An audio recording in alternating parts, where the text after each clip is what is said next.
everybody, and welcome back to the final day, and not just final day, but final live stream of KoboldCon 2026.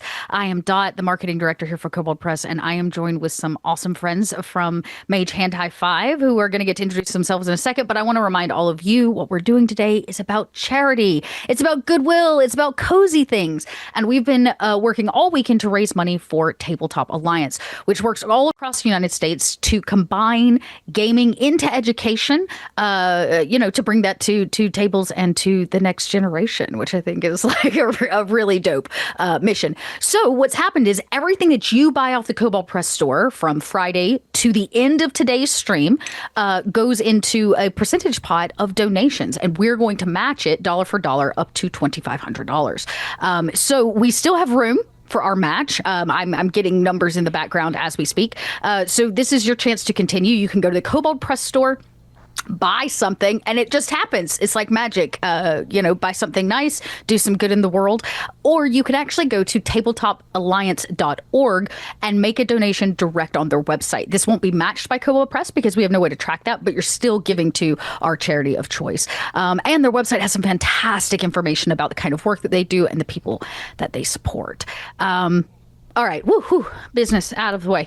All right, I'd like to roll into letting these fine faces here on the screen introduce themselves, and maybe one of you, will you tell us about Mage Hand High 5, since I'm not the human to do that. But I think first on my screen, I have Rowan. Sure. Hi, my name is Rowan McStay, they, them, and I am a producer and editor on Mage Hand High 5. We are an actual play podcast doing a variety of systems, playing with like some genre bending, some interesting like genre fused storytelling. Right now, Casey is running us through a really incredible, gritty fantasy Western epic called The Badlands. Very anti-capitalist, very not cozy cottagecore. So if you're looking for low stakes, don't go to The Badlands. But yeah, we're doing some fun stuff over there. Cool. Thanks, Rowan. I think, Casey, you're next up on my screen. Yeah. Hi, I am Casey Pappas, he, him, and I am the current game master for Mage Hand High 5. And so the Badlands is sort of what I'm GMing at the moment. If you're a fan of Fallout or Dark Tower or anything like that, it is more in line with that. But I swear we also do lighthearted fun things.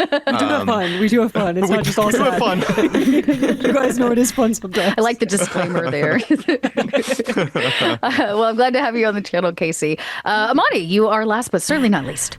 Hi, I'm Imani Russell. I use they, them pronouns, and I've been like a fun guest player for Mage Hand High 5 for a second, and I'm glad to be here. Yeah, I'm glad you're here too.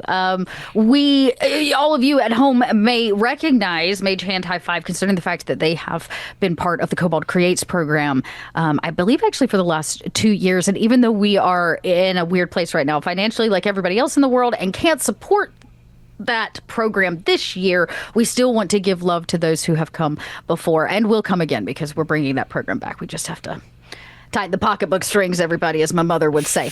Now, today we're actually going to be showing off for the very first time RiverBank here on the channel. For those of you that are not aware what RiverBank is, well, oh boy, let me tell you all about it. It is not just a cozy RPG.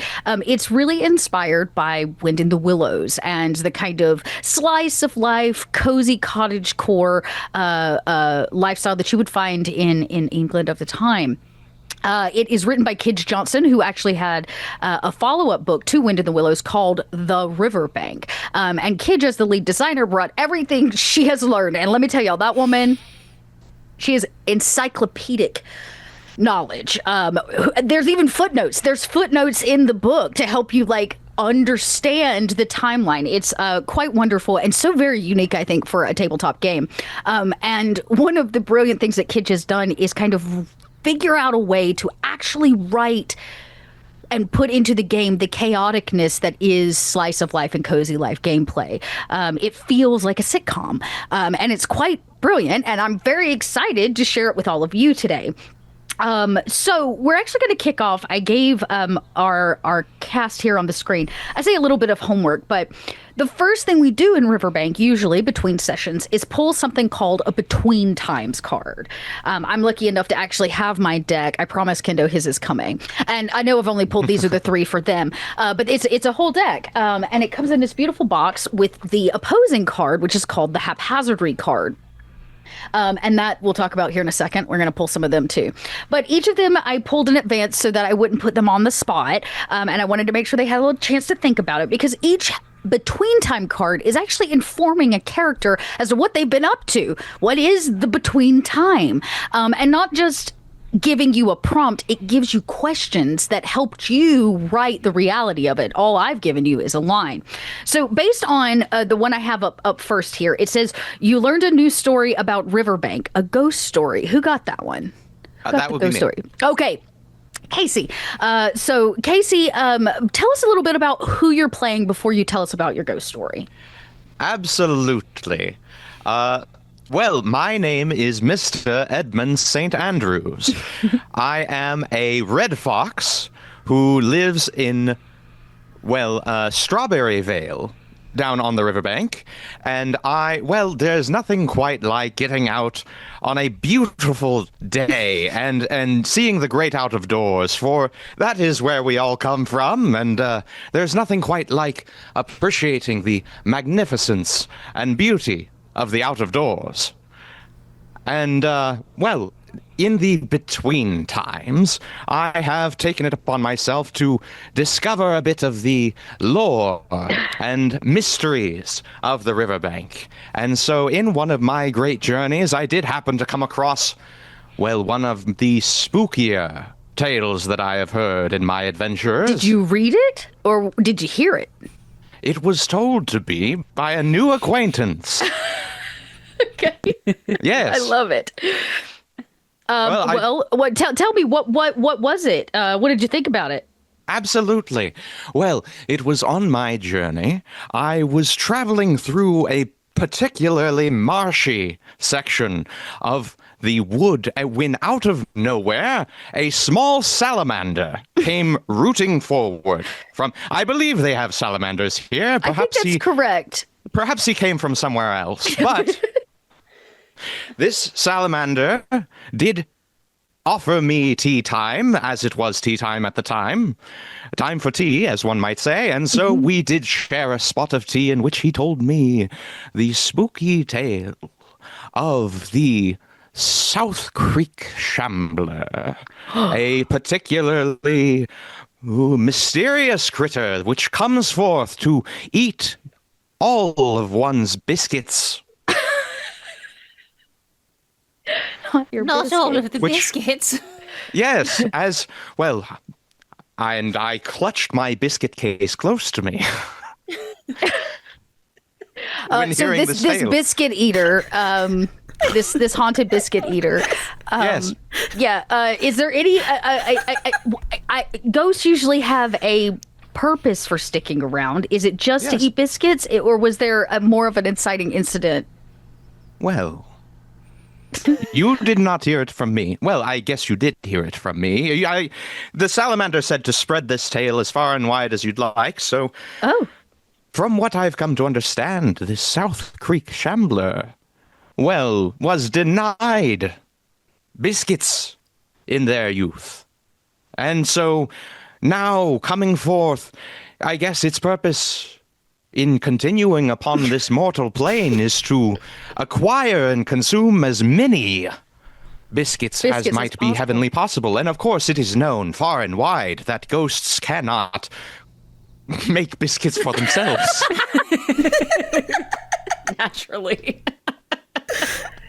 Oh, It boy. is one of the foremost facts that we must know about ghosts is that they do not have ghost kitchens. Absolutely. So the last 24 hours, you've been given this new ghost story based on a spot of tea and some fresh company with with a salamander. Yes, Sally Jane Salamander. Yeah, and Yeah, Edmund St. Andrews. It's let's just say it's haunted you. Something about the idea of somebody stealing your biscuits is beyond vile, especially in polite company and society. Well, it's beyond unnerving, isn't it?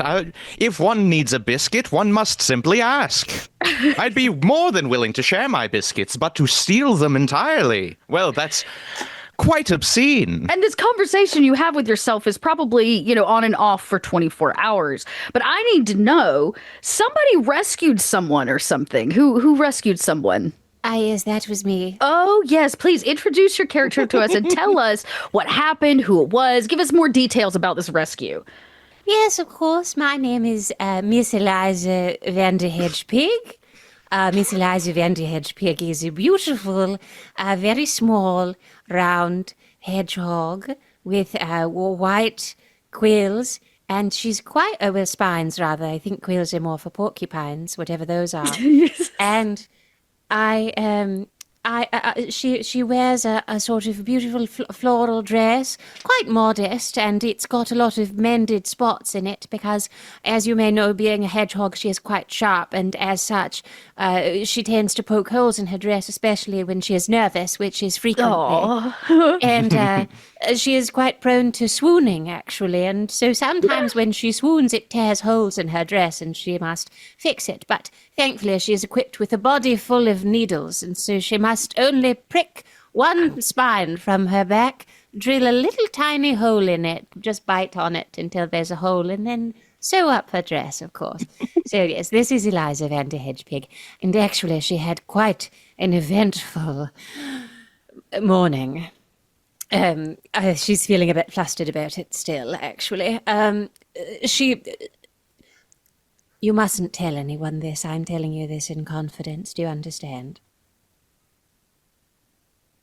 But Yes, The anticipation. thank you, Edmund.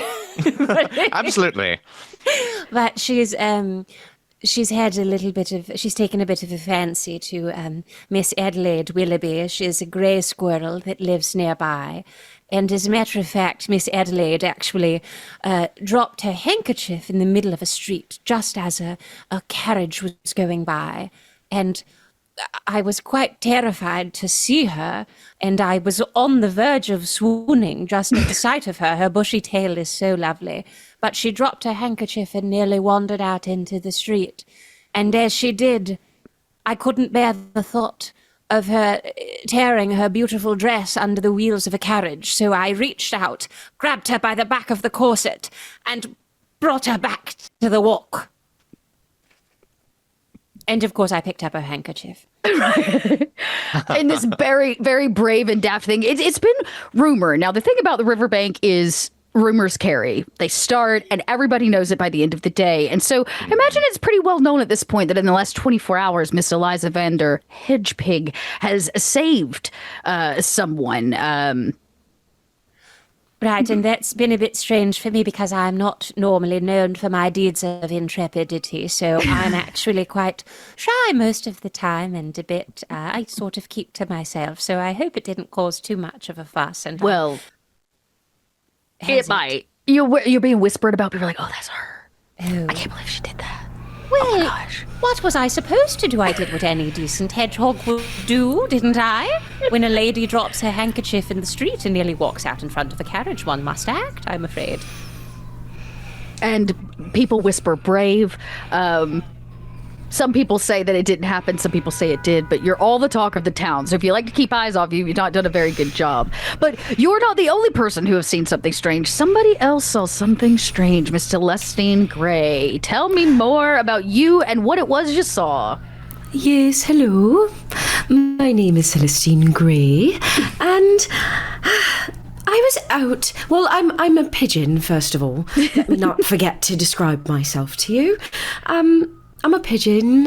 I'm quite medium-sized, and I'm wearing a yellow dress with a nice lace collar and a hat with a big yellow flower. I quite like flowers, actually. And I was out for a walk with my housemate, Her name is Mrs. Potlock. She's a goose. Birds of a feather, we must flock together. And I was out for a walk. We were returning from the post office. I was sending a letter to my children. They live off in Canada. And we were walking past a quite lovely family of squirrels when I saw what can only be described as a ghost or a spectre, as some might say, stealing quite a few of their biscuits and taking them off and just disappearing. Now, I'm quite against thievery, and I thought it was quite disrespectful, and I pointed it out to Mrs. Potlock, and she did not believe me.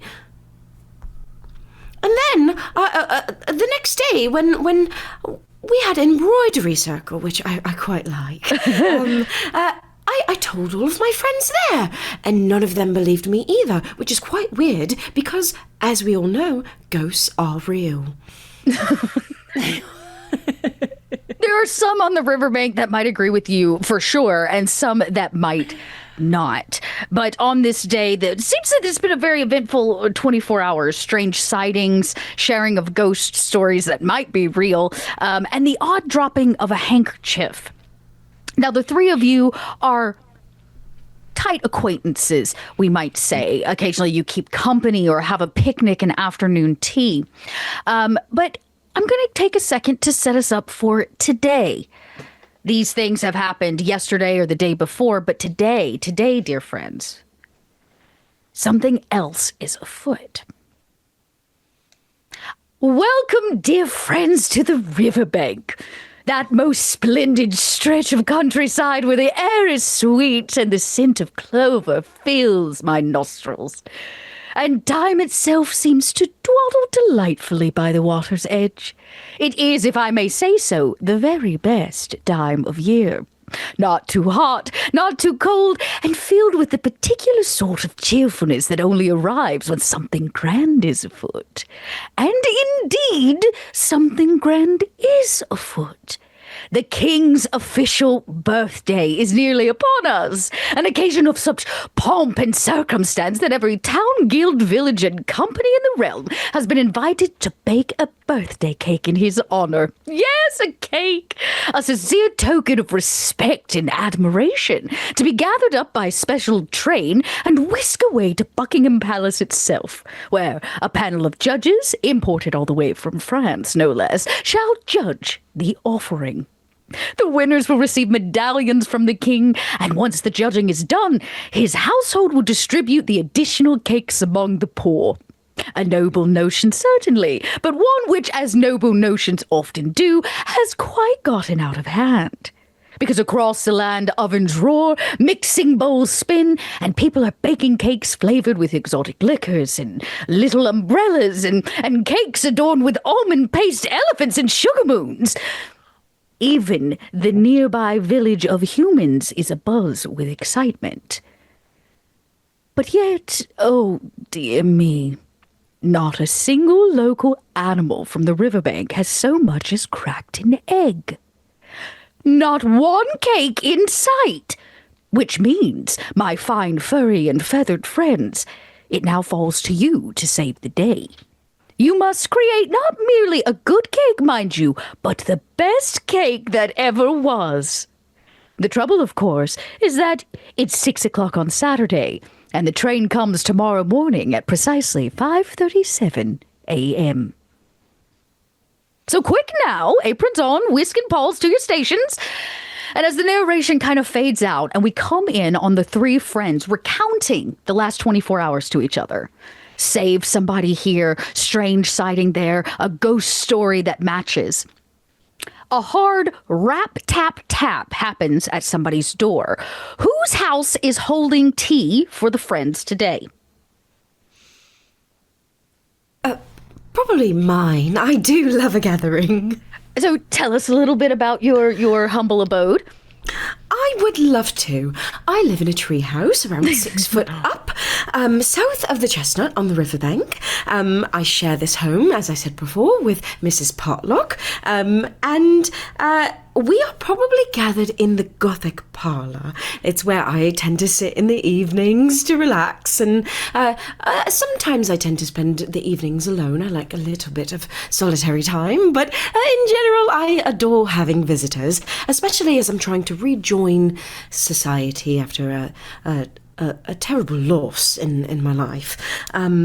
But the Gothic parlour, it looks like a medieval cathedral chapel, but it's made of wood and plaster. And it has a huge table at the centre and leather chairs. They're just big leather chairs. They're really comfortable.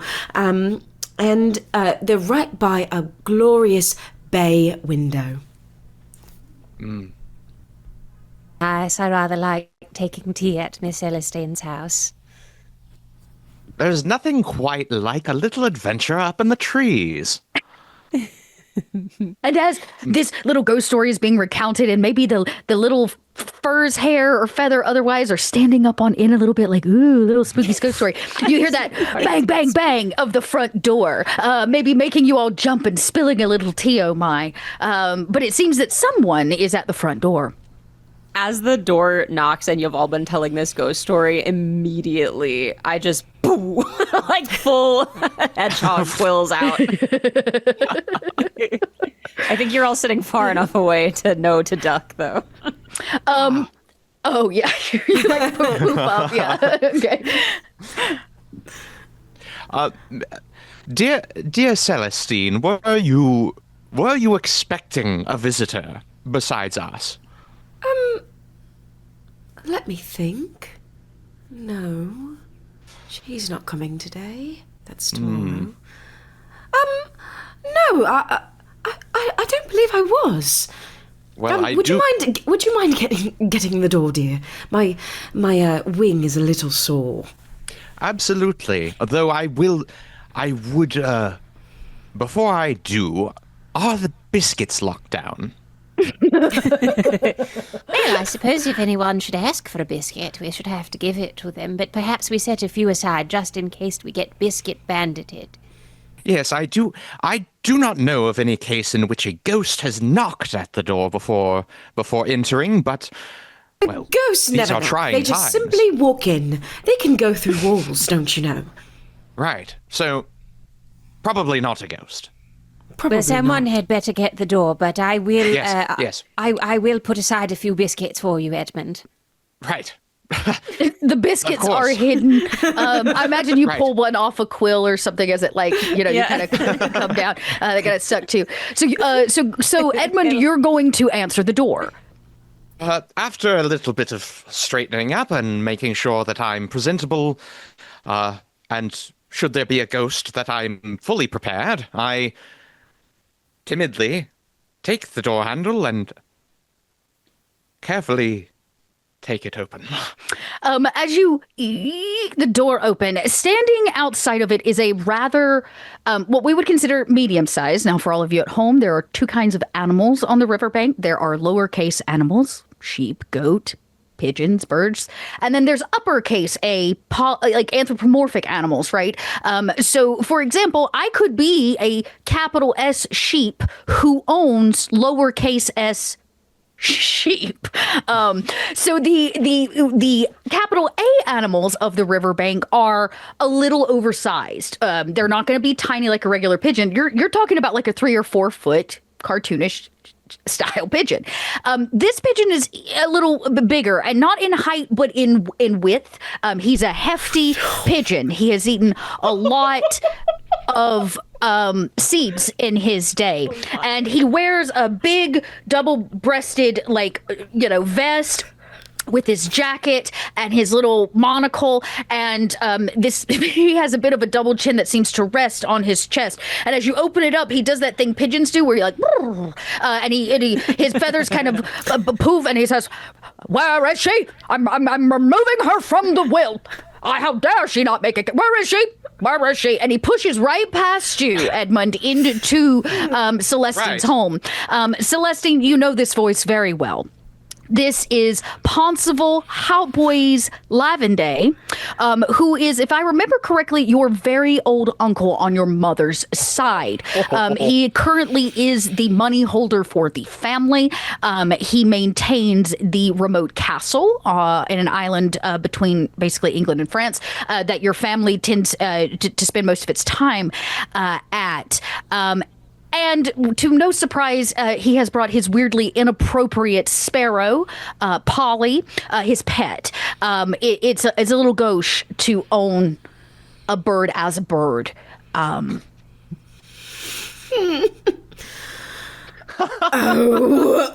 uncle. And he's down and kind of in whatever your lower level is. Maybe it's a foyer or a small, sitting area. But he's waiting. He wouldn't be as rude as to come upstairs until you come down. But he's letting feathers off. So there's kind of like fluff and tough the way chickens do as he enters bold and big into the waiting room, kind of waiting on you. Edmund, as you close the door, it knocks almost as soon as you close it. Right. Many visitors. I reopen it. This time, in front of you is a hedgehog. He is very old. Oh, no. But he has the spirit of a teenager and the body that cannot support his spry energy. You know this to be Septimus Gooley. This is, I know, he is the grandfather of Eliza Vander Hedgepig. And he's a bit of a troublemaker around town. Not only does he tend to like the ladies, nothing like weird, but he likes to be around beautiful women. He also, who doesn't, right? And he tends to put himself in bad situations because he thinks he's younger than he is. Most importantly, he's exceptionally hard of hearing and refuses to admit it. So A bit of a roguish fellow. Yes. As you open the door, Mr. Septimus Gooley, you hear him say, "Where's my granddaughter? We're going on an adventure. Where is she?" Oh, Celestine. What are you I'm going beginning to to do? notice a pattern with this, and should this pattern continue, I better remove myself from the premises forthright before the next caller. So as Mr. Septimus Gooley comes in and sees Mr. Houtboy Lavenday, he says, "Oh, Mr. Ponsonville," and he goes, "Oh, yes, Mr. Gooley," and they have a very polite, "Oh, yes, polite, Miss," between the two of them in the kind of foyer of your home, Celestine. And just as you say, I guess it's my time to leave. Do you go to exit the door to get out? Oh, yes. I have closed the door and have begun to reopen it in order to make a swift getaway. Perfect. You're gonna As you leave go us? to make your swift getaway, your maybe greatest fear is standing at the door.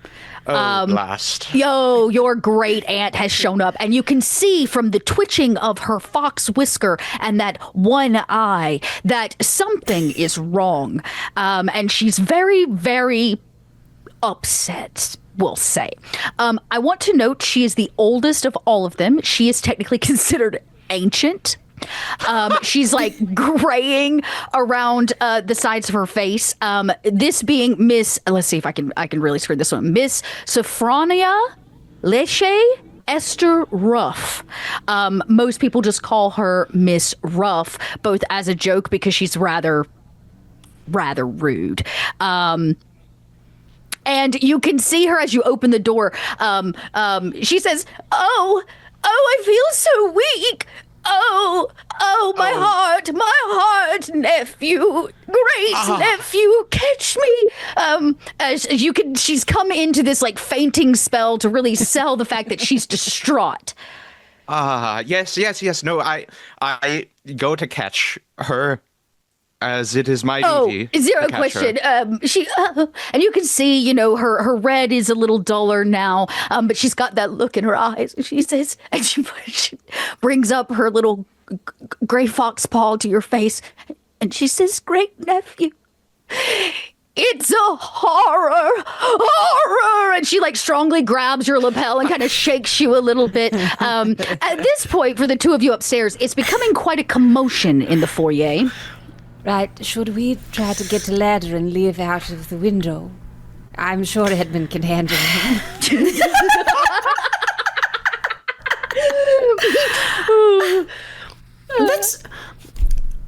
That feels a bit rude, Eliza. Let's just go down and a bit rude, and see. but I didn't. Oh, I'm sorry. Go ahead. Oh no! Let's just see if we can get them to leave politely. Right. Well, it would have felt a bit rude, but I actually didn't hear his great aunt knock on the door, which means he was trying to leave us when she came. But if you insist, we can go downstairs. Well, we must rise above.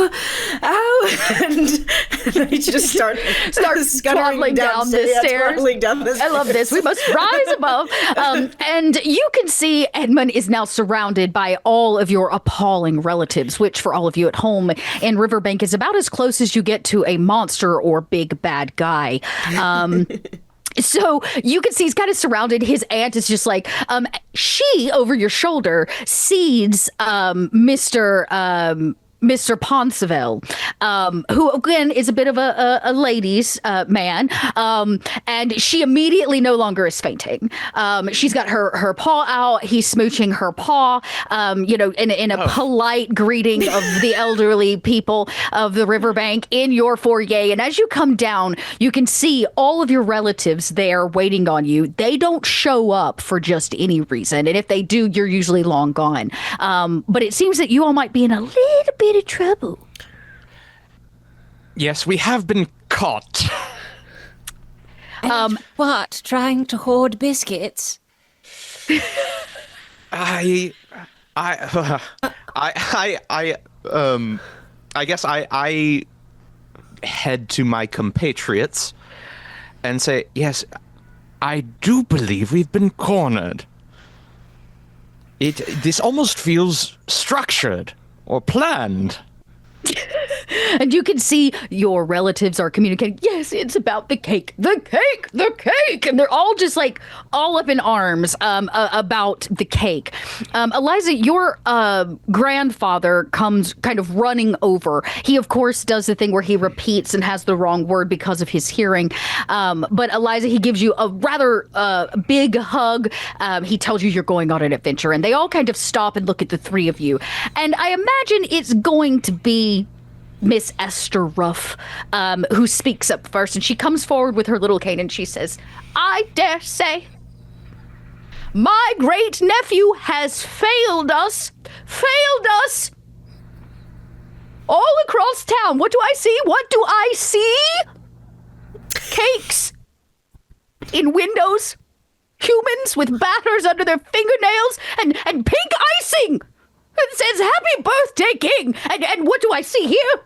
Among the RiverBank? No cake! Where's the cake, Edmund? Where's the cake? I apologize. I should have known that I was our cake ambassador for the RiverBank, and so it falls to me. At this point, Mr. Ponceville, the large kind of wide pigeon, says, Oh, no! Don't you just blame it on that boy. No. My niece, she has a responsibility to make a cake for the king. I assume that amidst all of my social preoccupations, it must have slipped my mind. Oh, I'm truly sorry. If I might step in defense of my friends, I will say that I was the one who most recently bought a kitchen stove, and as such I was, I believe it may have been my oversight on the cake situation. And I sort of side-eye my grandfather, who is kind of an odd man, and an appalling relative, but is not unkind, I think. No, he's not. In fact, like I said, he's spry. He has a childlike kind of wonder still about him, which does make him different than most of the appalling relatives. And I imagine he says, he's your grandfather. Oh, honey, don't worry. That's why I'm here. I'm going on a grand adventure to make a cake and you're coming with me. Now, this man looks like he could blow over in a strong breeze. There is no way he's going on an adventure. Right, we'll have to find a version of an adventure for you to go on. But I can assure all of you that I will take it as my responsibility to own up to having not had a cake before, and to assure you that actually, as you all came in, all three of us were upstairs, plotting away at what might be the best cake the king could possibly lay his kingly fingers on. Ah, yes, we were. Absolutely. Of course, our dear king did not escape us. Tell them about the cake, Celestine. Yes, tell them about the cake, Celestine. I would love to tell them about the cake, my dear Eliza. I almost don't have the words to describe how beautiful it is.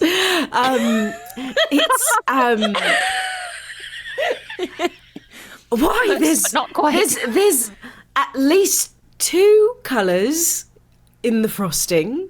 And I believe, my dear Edmund, I believe you were saying there would be a flower somewhere.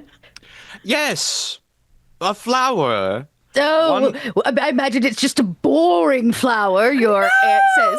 No. It's the king's favourite flower. Right, and Edmund The is king's quite favorite flower.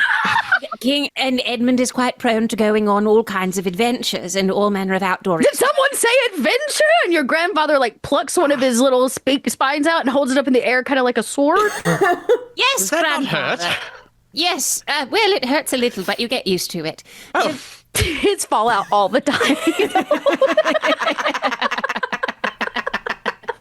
It's rather like a paper cut. I wouldn't worry too much about it. But oh. but you would like to go on all kinds of hiking adventures, so it's the I do. king's favourite flower, and it's Yes. a wildflower that you can only find at the top of a great hill. Oh, found is one. it at the top of a great hill? Yes. Well, it was, but Edmund found one. I did. Yes, you say I did. Your aunt looks over you with that look of is he lying to me? You can I see it from wouldn't her little spectacles. And she says, well, let me just say this. While your sister is busy performing tonight for Mr. Toad at the mansion, you better come through with a cake or else I will faint. And you know what happens when I faint. Yes, of course. We would not want to make you faint, and we certainly would want to live up to what Well, my that's dear good, because you've sister got Dana.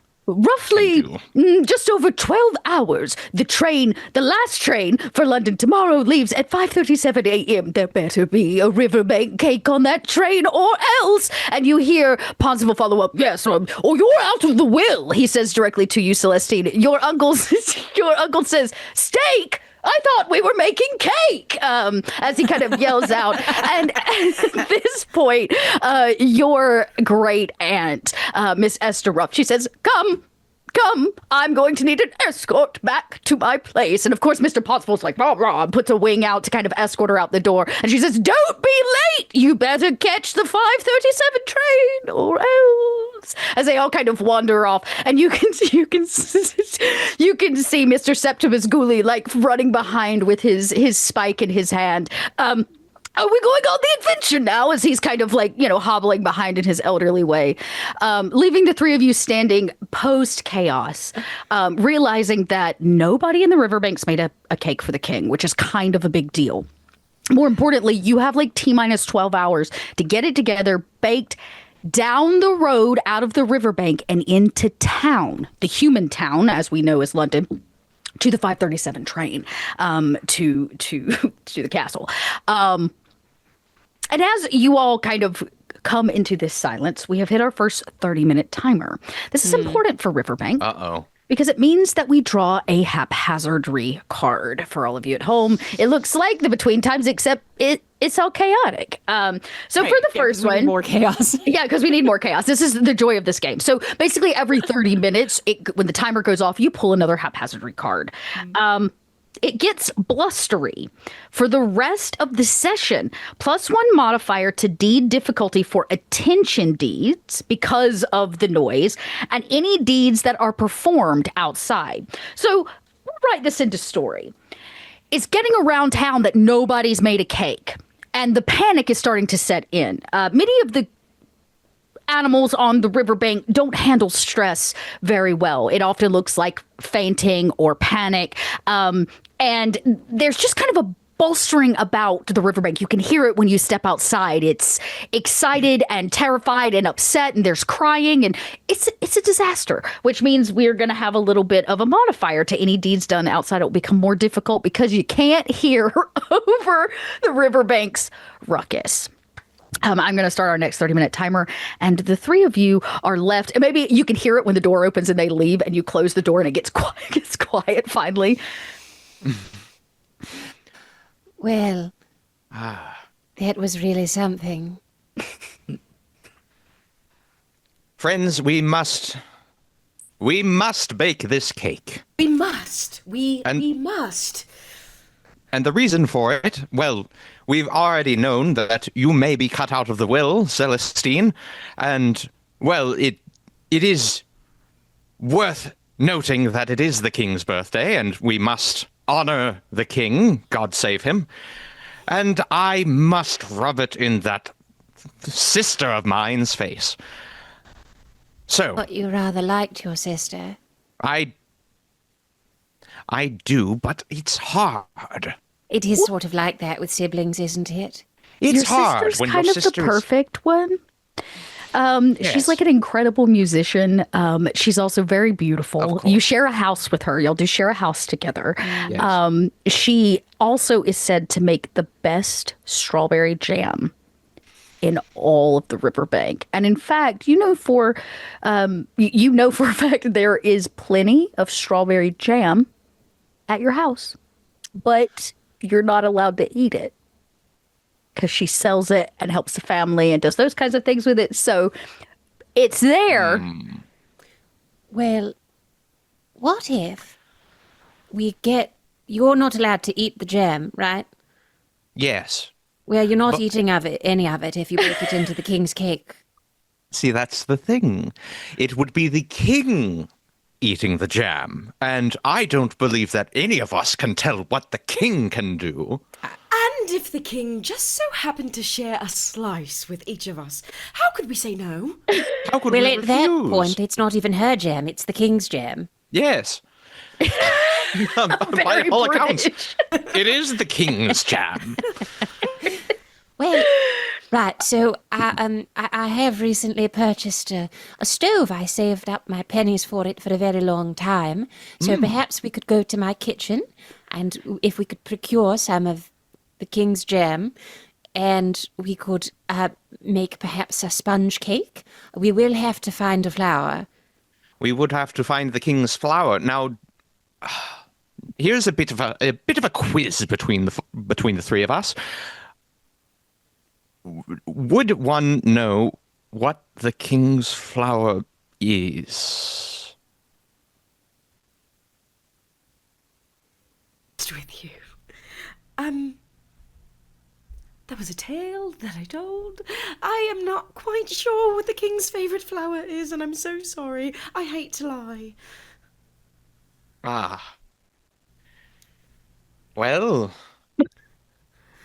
I believe if we do not find the king's flower, we may be all lying, flat on our backs, in a ditch. And once it's on the train, there's nothing Auntie can really do about it. Well, is it... Yes. Could we perhaps the king is too busy to bother with things like favourite flowers, so perhaps we go to the top of a hill and just find a flower that looks particularly interesting, and if we don't know what the king's favourite flower is, chances are your great-aunt doesn't know either. Yes. Not to suggest Quite right. deception, but... Yes, perhaps but what's a little deception between family members? just a little omission more than anything. But perhaps we say that we found... You know what we could do? We could make up the name of a flower. Yes. And we find one that is particularly regal Yes. looking. The king's Go on, Celestine. You have this. the king's and Celestine is just looking around at things in the room, and it's just like the king's clock. The king's clock, the most beautiful flower you've ever seen. The king. Good on you, Celestine. That's why we rely on you for these things. Well done. The king's clock. They call it the king's clock because it's got 12 petals that go all the way around. So if we can find a flower with 12 petals, perhaps in the colour purple like royalty, then we put it atop the cake and make ourselves a beautiful dessert with the king's strawberry jam. Yes. Yes. Yes. Stupendous, Eliza. So, We what I practically will- have the cake in hand. what I will tell you is that flower is grown in one place in all of this area. We'll say it exists. 12 petals, whole 9 yards, totally his favorite. Yes. Old Miss Grundy, a human down in the village that we know as London, is said to have, like, her yard is full of them, almost like kind of like a weed, because her flock of bad-tempered geese eat them. Like, it's like a weed in their pen. They grow abundant inside of her bad-tempered geese's. And these are lowercase g, not capital. These are just normal angry geese. Not a flock of dandies. Yep. Just No. standing Sorry. in their They're yard. these are just straight up a flock of ill-tempered geese. Flock of dandies. That is definitely an option. You do know that your sister is going to be out of the house later. She has to go. She has this recital at Toad's Hall, so you could sneak in and steal your sister's jam/preservatives. Though a flower one and preservatives do not make a cake. Right, we need egg whites. Well, we could do sort of a sponge cake, which a lot of the time, egg whites and, I'm more of a cook than a baker. Imani, you know baking, but Eliza knows baking. Celestine, do you remember? flour. Do you have a recipe on hand? A flower, of course. Right. I believe that my aunt on my father's side had a delightful recipe for a cake. A sponge of some kind. I'm trying to remember. In my age, you know, things don't always stick. The good news is you're in your own house and there's a cookbook, the family recipe book. You remember.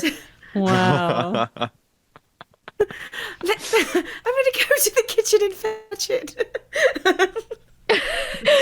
You run down and you open it up and this is like, you know, it's a scrapbook full of aunts and mamas and grandmamas recipes, and you do in fact see a recipe for a pretty standard sponge cake, which might beautifully be topped with some strawberry preservatives or jam and a little flour, and I imagine as you're going through, you're like, you're gonna need the eggs and the flour, so there's some standard stuff you're gonna have. You're not gonna have to go grocery shopping. You're gonna have flour, you're gonna have eggs. These are pretty standard for around here. You can either buy it down in the village at Tat's store, or y'all kind of have your own RiverBank depot, if you would, where a variety of things are sold. So you've got the standards, but the fancy stuff is where we're gonna have to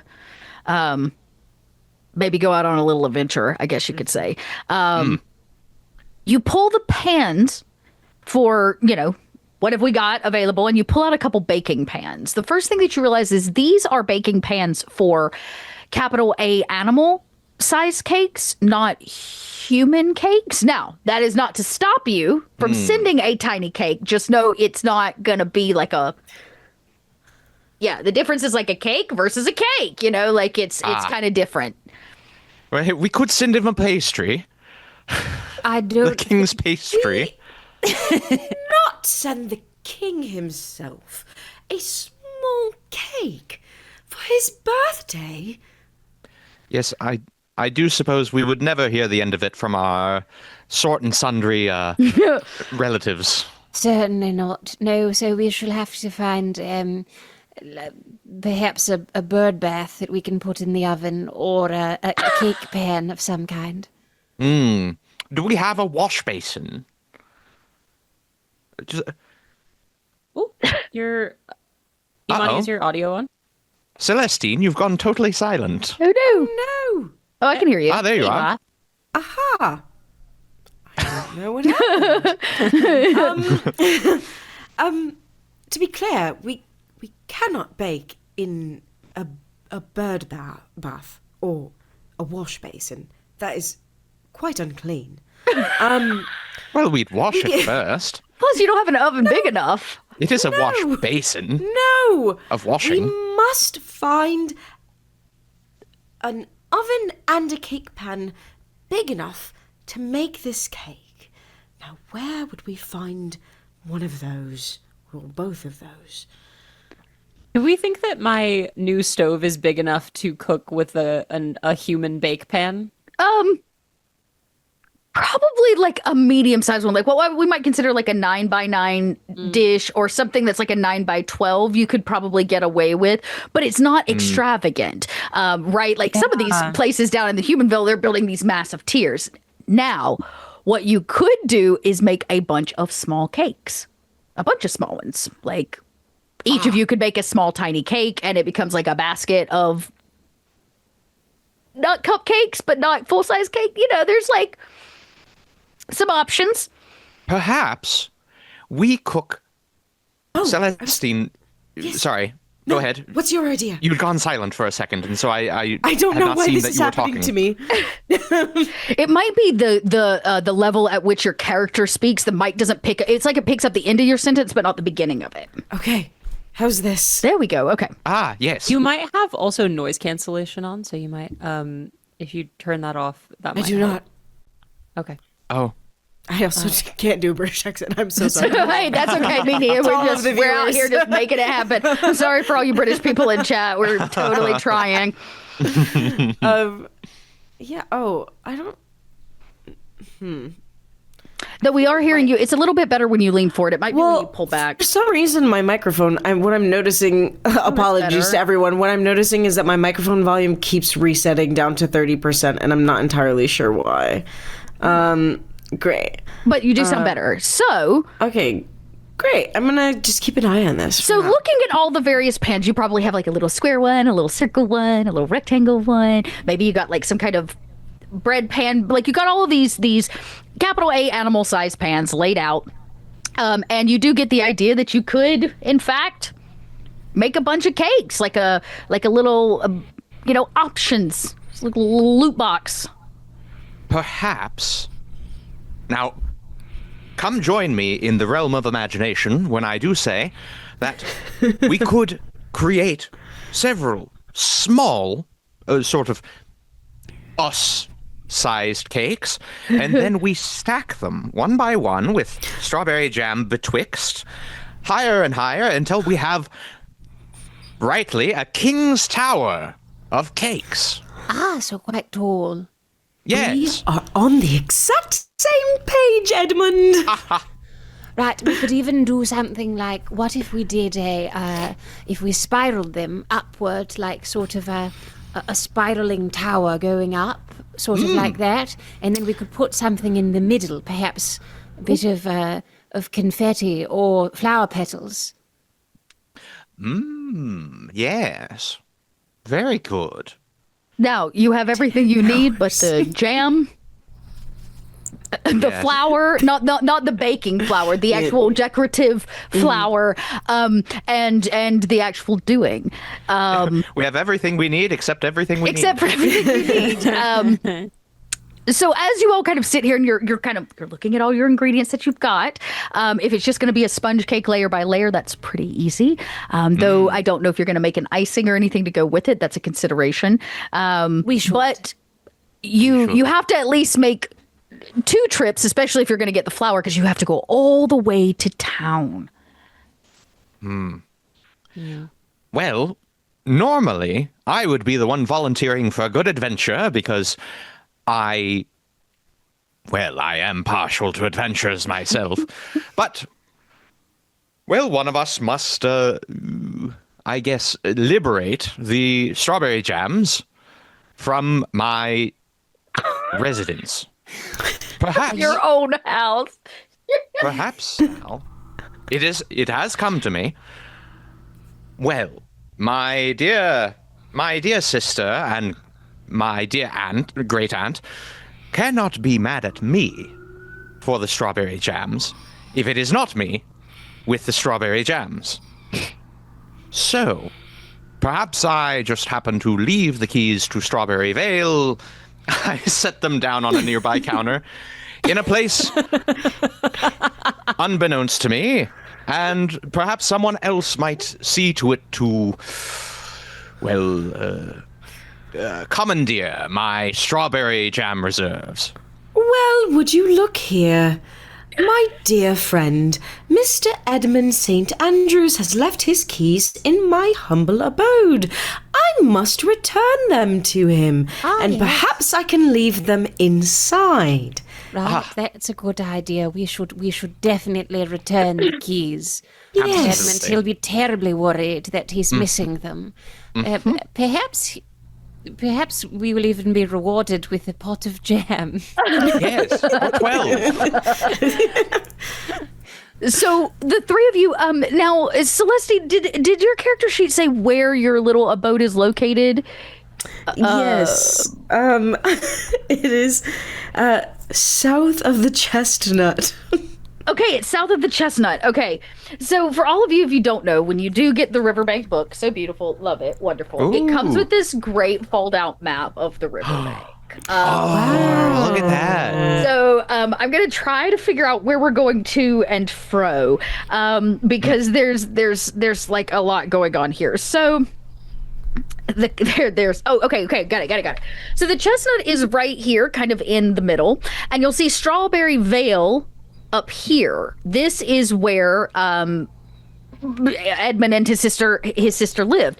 And in fact, the first piece of art on the inside of the book is your sister picking strawberries or mushrooms. I'm sorry. What? Yes, that's her. My darling sister. She's a bit of a darling of the RiverBank. Yes. Well, So it'd have to be on the cover of the book. yes, to be on the inside cover. Well beloved by everyone. The plan is to oopsie the keys, walk him up, and have good reason to enter the house. If he doesn't steal them, he can't be in trouble with his sister. Yes. Even though if y'all steal them, you can be. Right. Well, the solution is now to break into someone's house who is with us. Got it. Instead of no. having him go into his own house. Got it. Oh, no. That was one detail of the plan that we did not go over. I will be going to get the flour. Oh, you're going into town. Yes, if I were to walk into my own house with my own set of keys, it would not quite make sense, but I could go get the flour. Yeah, you're going to go all the way. You're going to talk to the geese. I think Or unless we should stay together. are we meant to be staying together? How about this? As you walk outside, even though there's hustle and bustle amongst the riverbank, it's starting to get dark. You're going to have to do this overnight because it is like 6 o'clock, right? The sun eventually will be down. I have an idea about the timing of all of this. So town, we must catch the train in town, and town is also where the flour is. So perhaps we make the cake, we get everything figured out, and then we truck the large cake all the way down to town, and then at that point we take we break into The last thing that the you goose do. pit. Oh. You Pour are the one flour for the top. smart biscuit, my dear. Yes, two you birds so with much. one stone, as they say. very kind. I I'm hope so this sorry, doesn't dear take me Celestine. away. Yes, if you could please refrain from using that language in my house. My apologies. How rude. It was unbecoming of me. So the plan is to set off. Now, if Edmund doesn't see it happen, he can claim innocence, but the plan is to head over to Strawberry Vale while your sister is away at Mr. Toad's house, right? At the mansion. Yes. Right, yes. So you all set off. Now you've got a little ways to go here. You're headed kind of eastwardly. You will have to cross Old Roman Road, as we kind of call it, that's exactly what it is. It's an old Roman road that still runs through this area, and it cuts across a small little river. Nothing too exciting, but it is your house, so like you know exactly how to basically get there. On the way, the hustle and bustle doesn't really end, but you can see that one of the well-known groups of this area called the Wild Wooders, they're a group of kind of anarchist squirrels who are a little against the kingliness of everything. You can see that they are actively busy. They're really into anarchy and fair wages and unions, and they kind of don't believe in the hierarchical system of current day England. Heaven forbid. Those are the squirrels. They don't, yeah, this is a bit of a no kings moment, okay?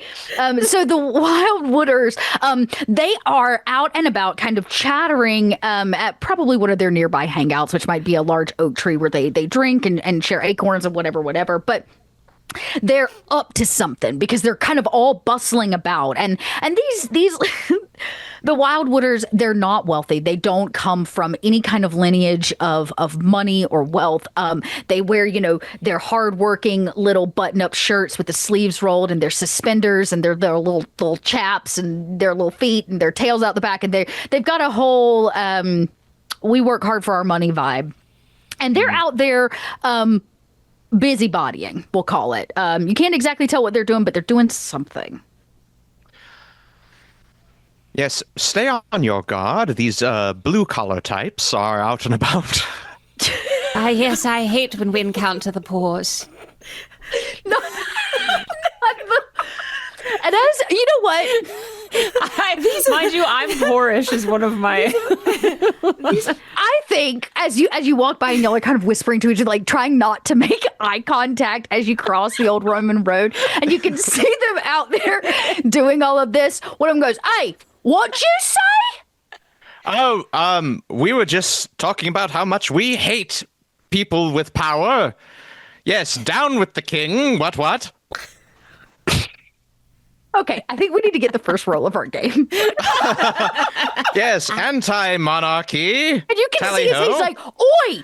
All the other squirrels turn around and they've got like their tails are kind of poofy and they're all like kind of bucking up to back him up. There's a lot of them. So I dare say I'm on your side, chaps. let's do a roll. Now, the fun thing about RiverBank, and actually because I've got to explain this, I'm going to pause our haphazardry timer so we're not wasting time. Okay. Ooh, okay. So, That's funny. the way this works is you don't get to pick what skill you use. You only have 4 to begin with: charm, intrepidity, pother, and sense. Now, you are going to roll a d4, and it is going to tell you what skill you get to use to solve this problem, which in this case is, in essence, lying or trying to get out of having offended the Wild Wooders. Yeah, I'm checking all my stuff here, making sure I got my. Okay, so what did you roll? I rolled a 3, so I Okay. guess that would be pother. That is your pother. Okay. Pother is a very fancy, posh word for chaos or unexpected things, right? It's just another great word for chaos. But in the case of this, let's just actually check and see here. Thankfully, my pother stat is one of my higher. Oh, that's good. So you're a little chaotic. You're a little chaotic. Now, so what happens is I'm going to set a number of what you need to reach, and then you're going to roll and ideally beat that number. You will roll a d6 to do this, and you will add your pother score to it. If things don't really come out in your favor or the way that you want, you can, or in this case, like let's say you got a stat that has a really low number and you know you're not going to make it, you can opt out of it and instead summon pother. So you can actually say, no, I don't want to use intrepidity. Screw it, we're using pother. But that's when we start affecting your animality and your poetry track, where things are going to start to slide because you're leaning into chaos on one side or the other. But in this case, you properly rolled pother. So based on I got all my handy dandy cheat sheets here, y'all. Failing Nice. also has, sometimes benefits and stuff. Okay. This is not this is a group check. Are you just trying to convince this one guy or are you trying to convince them all? Well, the thing is, I do have something. Do you have maybe a So- knack? Yes, I do. In fact, I have a knack. I have a +1 to sway deeds directed at more than 3 humans and/or NPC animals. Okay. So if I were talking to the group, I would actually do better. So in this case, I would say this is a sway because that's what you're trying to do. It is a pother sway roll. So what Yes. we're going to do is we're just going to simply start with the number that you need to beat. I will tell you in advance. So you're one character trying to convince a large amount of them. Ooh, I'm going to say you need at least a 7. Right. Well, the good thing is my pother is already at a 6. Well, So- all you need is one success on the die, which I feel like may work in your favor. Would that be anything above a 1? I hope. That is a 4. Okay, so Very you very much succeeded. Very good. So it's kind of way over. And as he kind of bucks up at you and everybody turns around, please tell us again how you de-escalate this situation as he says, "What'd you say?" Yes, gentle chaps. I need merely a moment of your time. We are merely passing through on this old Roman road. And as you know, this road, it was constructed by Old Man Roman back in the day. And Old Man Roman was a man quite like yourself. One unafraid to roll up his sleeves and set to work. Who laid these very paving stones. And, well, I want you to understand who up in monarchy, who up in parliament and in town would come out here to pave these stones like Old Man Roman? Who? Exactly. They kind of look at each other as if they're really, really hearing what you have to say. And one of them says, "What's he going on about?" It's what I'm...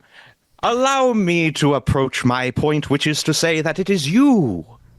You, the dear salt of the earth animals, who make this world the way it is. These streets would not be paved if we all sat with crowns and mantles.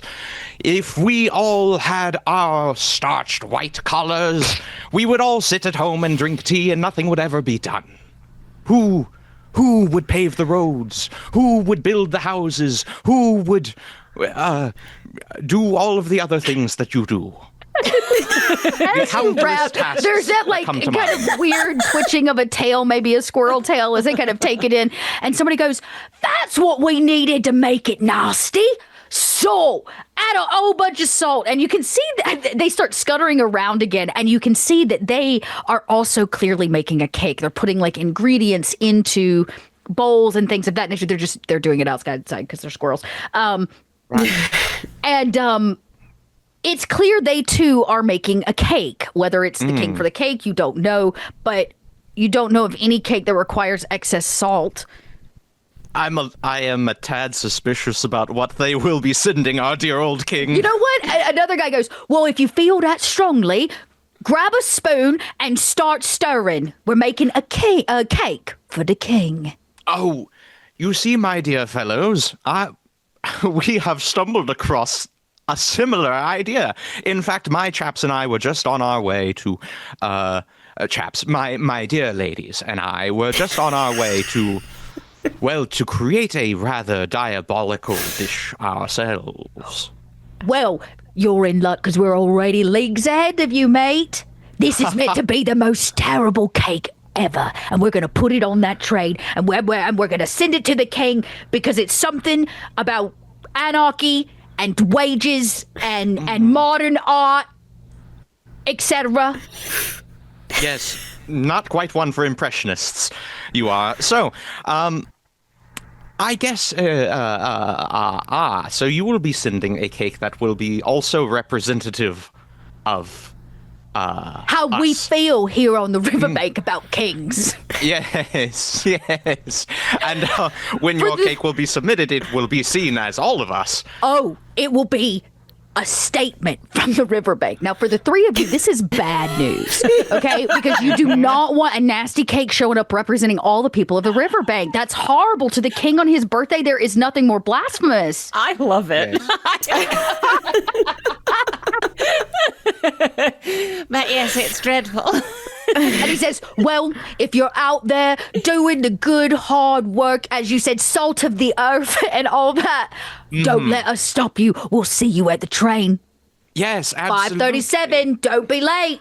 Aha, yes. More salt, he yells. A word, my dear ladies. Yes. Yes. That looked like an invigorating conversation. Yes, so a spot of good news and a spot of bad news. Which would you prefer to hear first?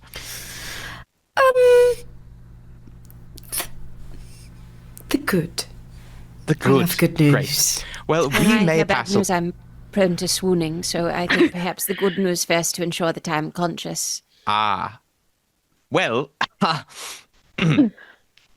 our gracious workers of the field have allowed us to pass along the old man Roman road and continue on in our tasks. Lovely. Oh, lovely. Well, the unfortunate news is that this is because they intend to, beat us to the punch, so it were, and deliver their own cake, which airs their views on the monarchy as it stands. A rather salty opinion, as it were. Oh, catch what have what you I mean. done? What have I done? Oh, well, I didn't. This must be your fault. Calm down, Celestine. It is interesting. I do not recall handing them this idea on a silver platter. It's almost as if they came up with this on their own and are now in the midst of delivering this cake. Eddie, calm down. Perhaps I can try and convince them that we will make a cake far worse than theirs. And that we should only send one. One. Yes. A cake so terrible that any additional statement would detract from it. Right, because this is a political statement, but any additional statement should be seen as an act of war. Yes. Yes. Yes, exactly. Exactly. So who's going to try to convince them your cake is going to be nastier? I can do my best. Okay, And we shall make a nasty cake. So, Yes. Celestine, you pigeon waddle up amongst all of these squirrels. They're adding some just mustard seeds, really horrible stuff to the bowl as they're talking and chattering amongst themselves. Off in the distance, you hear one of them go, "Oi! Who stole me biscuits?"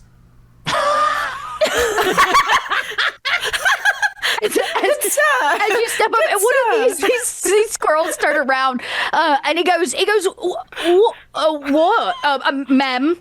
He corrects himself, realizing you're a lady of taste. I know who stole your biscuits. Oh, I'll knock him a block. I'll fisticuffs him. I don't believe that you would be able to knock him out, as you've said, because it was a ghost. There's like a moment where he has to register it, and then he goes, "Ghost? Where? Ghost! Ghost!" And all of the squirrels start screaming and yelling, "Ghost! Ghost! Quickly in the house! Be damned to the cake!" Stuff starts going flying. Ingredients are spilling everywhere. Flowers poofing in the air like smoke, and they're running from the ghost. Can I just push everything off? I just like a little extra push. Yeah, as everything's they're all running inside, and you witness as all of these squirrels run into the same tree, like a family tree. And y'all see, you don't know what Celestine said. Just walks past it as it does. It's just like an oopsie. like a cat of a drink off a table, and the bowl clatters to the dirt. Well, that seems to be taken care of. It's starting to get dark as the sun starts to set. No, we must be on our way. Another timer has gone off for a haphazardry card. Oh, that's the instruction card. That's not helpful. After this encounter and trying to get back on track, everyone is frazzled. Everyone's charm score receives a -1 penalty for the rest of the session. So you can add, I believe you can add it in manually, but things are starting to get a little bit more frazzled. And as the sun begins to set and somewhere off in the distance, you hear somebody say again, "Who stole me cookies?" There's that reminder that somewhere around here is a ghost walking along the riverbank. And as it gets dark, and of course the creatures of the riverbank know, ghosts only come out at night. You're not far at this point from Strawberry Fields, I think, or whatever it was called, but you're close. Forever and ever. And as you're kind of scuttering down the path, you can hear all of your feet going as fast as it can. The sun dips below the horizon line, upping your frazzled nature, and you can see your house just on the horizon as a limb cracks from the woods nearby. And somewhere on the wind this evening, you hear it say, "More biscuits." no. Tails get pulled in, feathers go floof as I imagine you all run for the front door of St. Andrew's home. Yes. And we are going to take a break right here. We are going to get some water, take a bio break, and we will be back for the second half of this little adventure. Ooh. So fun. Welcome back to the second half of our live play of RiverBank RPG. I'm joined by some wonderful folks from Mage Hand High Five who have already blown my mind. They're great. If you missed the first half, the long and short is we're posh, we're capital A animals, and we have a task given by some of our more needy relatives, which is to make a cake from the riverbank and get it on the train in time to make it to the king's birthday. After a couple strange encounters with what are they called, the wooded strange encounter seems to cover all the wild wooders with your relatives. You decided that we're going to need some supplies because this can't just be any old cake. You've got your recipe, you got most of the stuff, but the specialty items like some strawberry preserves, maybe a special flower to go on top, those things need to be acquired. And your feet here now in the darkness have taken you down the path and cut you in.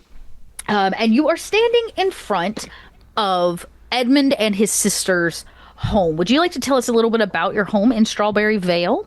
Yes, absolutely. My home is Strawberry Vale, and there's not any place in the riverbank quite like it. It is a bit of a cottage version of the stately homes of the 18th century. A tiny portico of white stone, two multi-paned windows on either side, and white stone. And there's a lot of words here that I can't quite pronounce.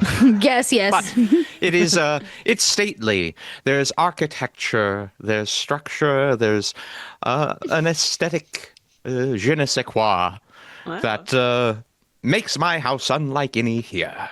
And well, what is a house if not a home? And at home I do feel when I pass its threshold.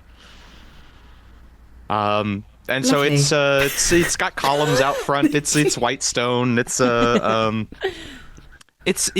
big enough to have like 5 different rooms inside. Yeah. Mm-hmm. But it looks palatial, but is quite comfortable. Well, this is one of the nicer homes, specifically here in the riverbank, especially for animals to live in. It's probably second nicest to Mr. Toad's mansion itself. So it's definitely a sight. And it's called the Strawberry Vale because strawberries grow wild here. That's why she makes strawberry preserves. Your sister, considered a master musician, is not home. You know this for a fact. And just over the rolling hills, you can actually see the mansion from Strawberry Vale with the lights on and the event happening. So you're in the clear. You know that technically there's nobody home. So what is the plan of attack here? Because you know where inside the preserves are, but Yes. So, I believe, well, it being my house, what we might be able to do is to just sort of walk in and purloin said Right. strawberry jams and perhaps preservatives. If you were to tell us where the strawberry preservatives are, and then Yes. invite us to make ourselves at home, and then perhaps we make ourselves at home while you run some sort of errand or draw yourself a nice bubble bath up top. Yes, absolutely. Well, knowing that eccentric Mr. Toad, this party is destined to last all evening, and so I do believe we have all the time in the world to make out like bandits. Yes, but perhaps But not really, don't we? We have to catch the train. Yes. So we don't have all the time in the world. that Yes, I suppose we don't. we must act quickly. But I will say, Edmund, that if you want your plan to be successful, you cannot see us pilfering the strawberry jam. So if you go Absolutely. upstairs and make yourself scarce, then we can do all the pilfering, and we will meet you downstairs. Yes, absolutely. I do have my pipe and smoking tobacco packed for yes. such an occasion. you have a sitting room that this is perfect for. Oh, wonderful. Yes, well, Absolutely. why don't you leave us in your kitchen, and we shall procure some goodies while you whilst you have a smoke in the other room. Absolutely. Though it does pain me as a host to leave my guests unattended, I will let you peruse at your leisure. So imagine there's like you tell them where the preserves are kept, which is probably in some kind of cellar or storage just under the kitchen, right? You go to the sitting room, which is adjacent to your sister's music room, okay? Which contains a number of appropriately scaled instruments that your sister plays to compose music and whatnot. And almost like a looming ghost, the music room watches you as a reminder that your sister would not be okay with you tapping into her preserves without asking. But you know what? It's not your problem. As we hear you like... and hear I'm that not tapping into them. and strike a match and light it up, and as you take a very deep breath, the two of you have been tasked, you've been told where it is under the floor. So there's like a door that opens up into a small walk down cellar. The two of you have to go steal the strawberry jam. Right. Well, how big is this tower of cakes? Are we going for 6, 12? Well, I think a nice round number is 7. I think perhaps we go for 7. Yes, lucky number 7. Is that a Right, thing exactly. at this time period? No, but it is for us. And then I believe that would require around 6 jars Right. to layer one in between. And perhaps each. we ought to get one extra in case we drop one. That's quite smart. Okay. So who cracks open the cellar so you kind of I will crack it open. you kind of lift this heavy wooden door, and as you set it to the side, you look down, and it's a small, like 4 or 5 ladder steps down. You're going to have to crouch to be in it. But it is lined wall to wall with fresh baskets of strawberries and jars of strawberry preservatives. It kind of like, oh, when it opens up and you look down, there's so much. And there's a note pinned to it in his sister's handwriting that says, "Do not eat, Edmund." Well, it's a my good name thing. isn't Edmund, is yours? My name is certainly not Edmund, and I don't believe the king's name is Edmund either. So I think that perhaps the thing to do would be to get some jam, perhaps from the back. Maybe we Yes, sort of... and then What we can if- maybe Right, Cover it up. and we squish them together in like a way Love that that you're sort trying to cover your track. makes it look like they weren't taken. And it would be a shame if we made this strawberry cake without fresh strawberries for the top. So perhaps Okay. we could have a basket as I need well. somebody to. Okay, I'm gonna need somebody to make the roll to cover your tracks. How many jars of this are you getting? 7. 7? 7 jars. Okay, you're gonna need. So you needed 1 as just a success to take it, but because you're taking 7, it will be an 8. I need somebody to make a roll. We're also I- going to take a basket of strawberries. It's just one of us that has to do it. This isn't a team So effort. for the jars to start, so I imagine like little hands start passing jars up the 7 jars. Who's covering the tracks of the missing jars? Let's start there. I can do that. Yeah, Okay. it would make sense. I'm good at climbing, so I'm going to take the little jars and just kind of ferry them up one by one. Okay.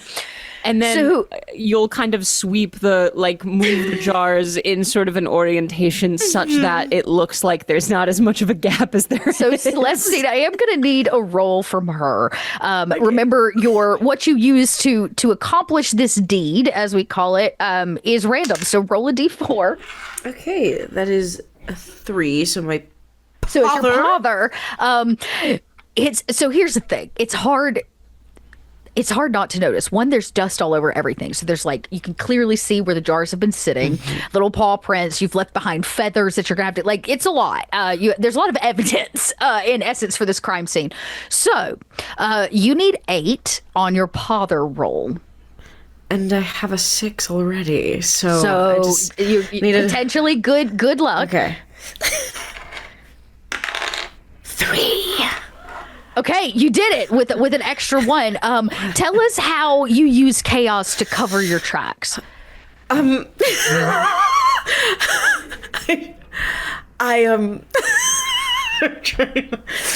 I just start going like this with my wings. There's just kicking up all the dust. Yeah, into just the like air. all of the dust that's on the ground. So So that wait, it's just gonna going resettle everywhere. around Yeah. the jars as their position. Okay. That actually looks quite good. That's very good. Could you come flutter around here where the basket of strawberries was? There's quite a large hole. Okay. You pull. No, you're gonna take all the strawberries, not just the basket. You want. No, I want we want 7 jars of the strawberry jam and 1 basket of strawberries, a small basket Okay. of strawberries that we can put the strawberries on the cake. On the cake. Got it. To decorate with. I love this. All right. I will say that roll was enough because you got the extra 1 where you flutter about, you kick up all the dirt and dust, and every empty spot where a jar was taken seems to resettle in the dust. You move some jars around, you make it look full, make sure the sign warning Edmund not to eat them is still in place, and you're able to reclose the cellar. By the time the two of you arrive to the sitting room, you can probably see Edmund in a wingback chair, puffing away at this giant, Ready to have giant pipe. Edmund, they didn't take a jar. They have 7 jars and a basket of strawberries. My dear ladies, We thought this what would have be you nice. done? We thought this would be nice for the cake. We have a bit of spread from within each tier of the cake, and we also have some delectable strawberries to put along the sides. Edmund, you must remember this is for the king. It's for the king. You're not eating this. If you don't put a finger in the jam, Yes. it won't be a problem. Of course, yes. And I would not dare be tempted by the jam at all in transit. So, Does it feel like Edmund's tempted by the jam? yes. I imagine Oh, that yeah. she's caught Edmund more than once eating from the jar, paw in preservative. Just hunched over in the jam cellar like a goblin. Glittering. That's what he does when he goes full animal. That's why she has a sign up. This is not for Edmund. Yeah. Oh, yeah. Listen, none of this is unwarranted. This is. And so he is addressing y'all, but he has not taken his eyes off the jam this whole time. He's just yes, absolutely. I wouldn't dream of What was it you said? Is there a towel of some sort we can use to cover? Take her kitchen towel. I just cover so that you can't see it. And of course, it's a cloth. Yes, there's like a cheesecloth or some kind of nice towel that's got probably embroidery of strawberry on it that she hand stitched or something with their family, strawberries on it that you like lay over the jars and the strawberries so he can't see. Absolutely. Beautiful needlework, actually. Also done by your sister Edmund. She's perfect. Yes, of course. Well, everything good in the house is done by her. And in fact, it makes you think, oh yeah, she made like these strawberry preservative cookies the other day, and biscuits the other day, and when you go to the kitchen maybe to get one on your way out the door, they're all gone. The biscuits are gone. It has been here. We must leave. We must leave at once. Oh no, I'm afraid I may have left some biscuits at home. We should have to see if the shambler has come to my abode as well. Oh, it is unfortunate. I was in desperate need of a biscuit.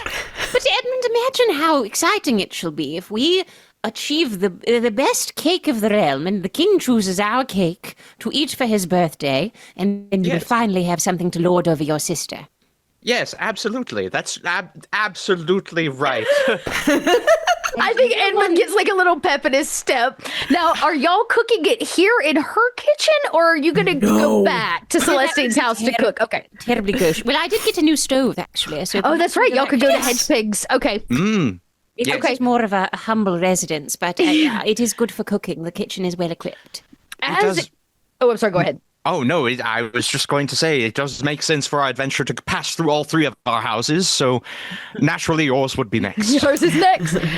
So you've got your supplies from here, your supplies from there. You're going to have to backtrack a little bit. Miss Hedgepig, can you tell me where Eliza resides in the RiverBank, like where the house is? Yes, of course. One moment, please. I need to think about where my home is. I was about to say, I don't even know does your character sheet say? It's gotta. I thought it did. Why is it not? I feel like it. Description. Okay, here we go. Location on the western flank of Tippy Connet Hill. Yes. Okay. So, not that far. You are gonna have to pass the Celestine's house because it's actually y'all are basically neighbors. Oh, that's nice. Celestine's kind of up in here, and you'll see it just over here. So y'all are kind of neighbors. There's basically just a field between each other. And you swing through and get stuff you need, and you make it to Eliza's home. It is now very much dark outside. There is no peep from the wild wooders as you come by. The mess has now been cleaned up, but you don't see anybody out trying to make a second cake. And you make it pretty simply. Eliza, tell us a little bit about your humble abode.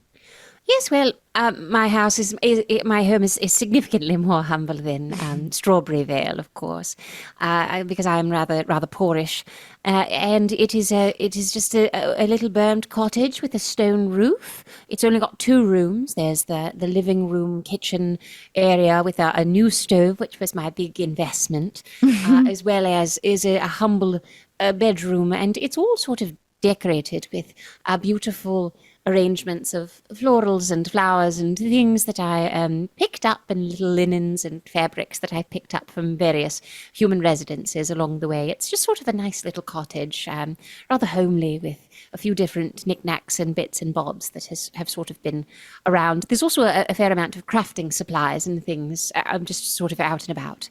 And it's got a stone roof and a bright red door and shutters painted with bright flowers. And as you come up, definitely a juxtaposition to Strawberry Vale. You enter and you all get to see this new hearth, this new stove, Eliza's big investment. Is there anything special that you want to share about this stove here, Eliza? I think, well, I will say, so this is, I am very excited. I don't want to seem to be bragging, but I was very thrilled to be buying this stove, and it doesn't look like much. It doesn't look particularly shiny or beautiful, or, well, it's beautiful in a rustic way, but it is one of the best stoves that you can buy, and that it is particularly even in its heating temperature, and it is very useful and user-friendly. Like a lot of well-appointed kitchen appliances, it is not necessarily about form as it is about function, and it functions beautifully. And you can actually see it, the new smokestack, right, that comes out of the roof of this little cottage. It's very shiny, very new, probably cast iron, I imagine, like really nice cast iron. And all of you lay your goods out, your 7 jars of jam, your basket of strawberries, a stolen kitchen towel, pots and pans, flour, eggs, sugar, your basics. Borrowed kitchen towel.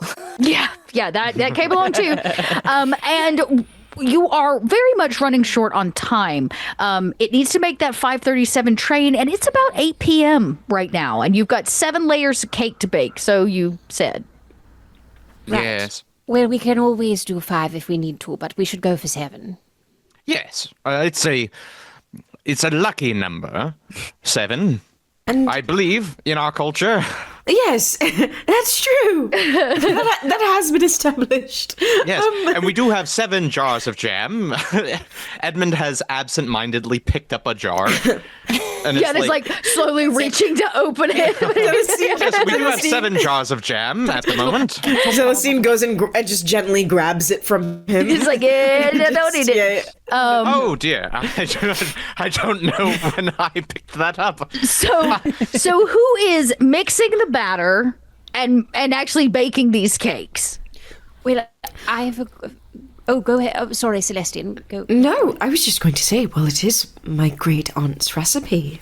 It is your great aunt's recipe. So why don't you you're the mixer for the actual cake itself.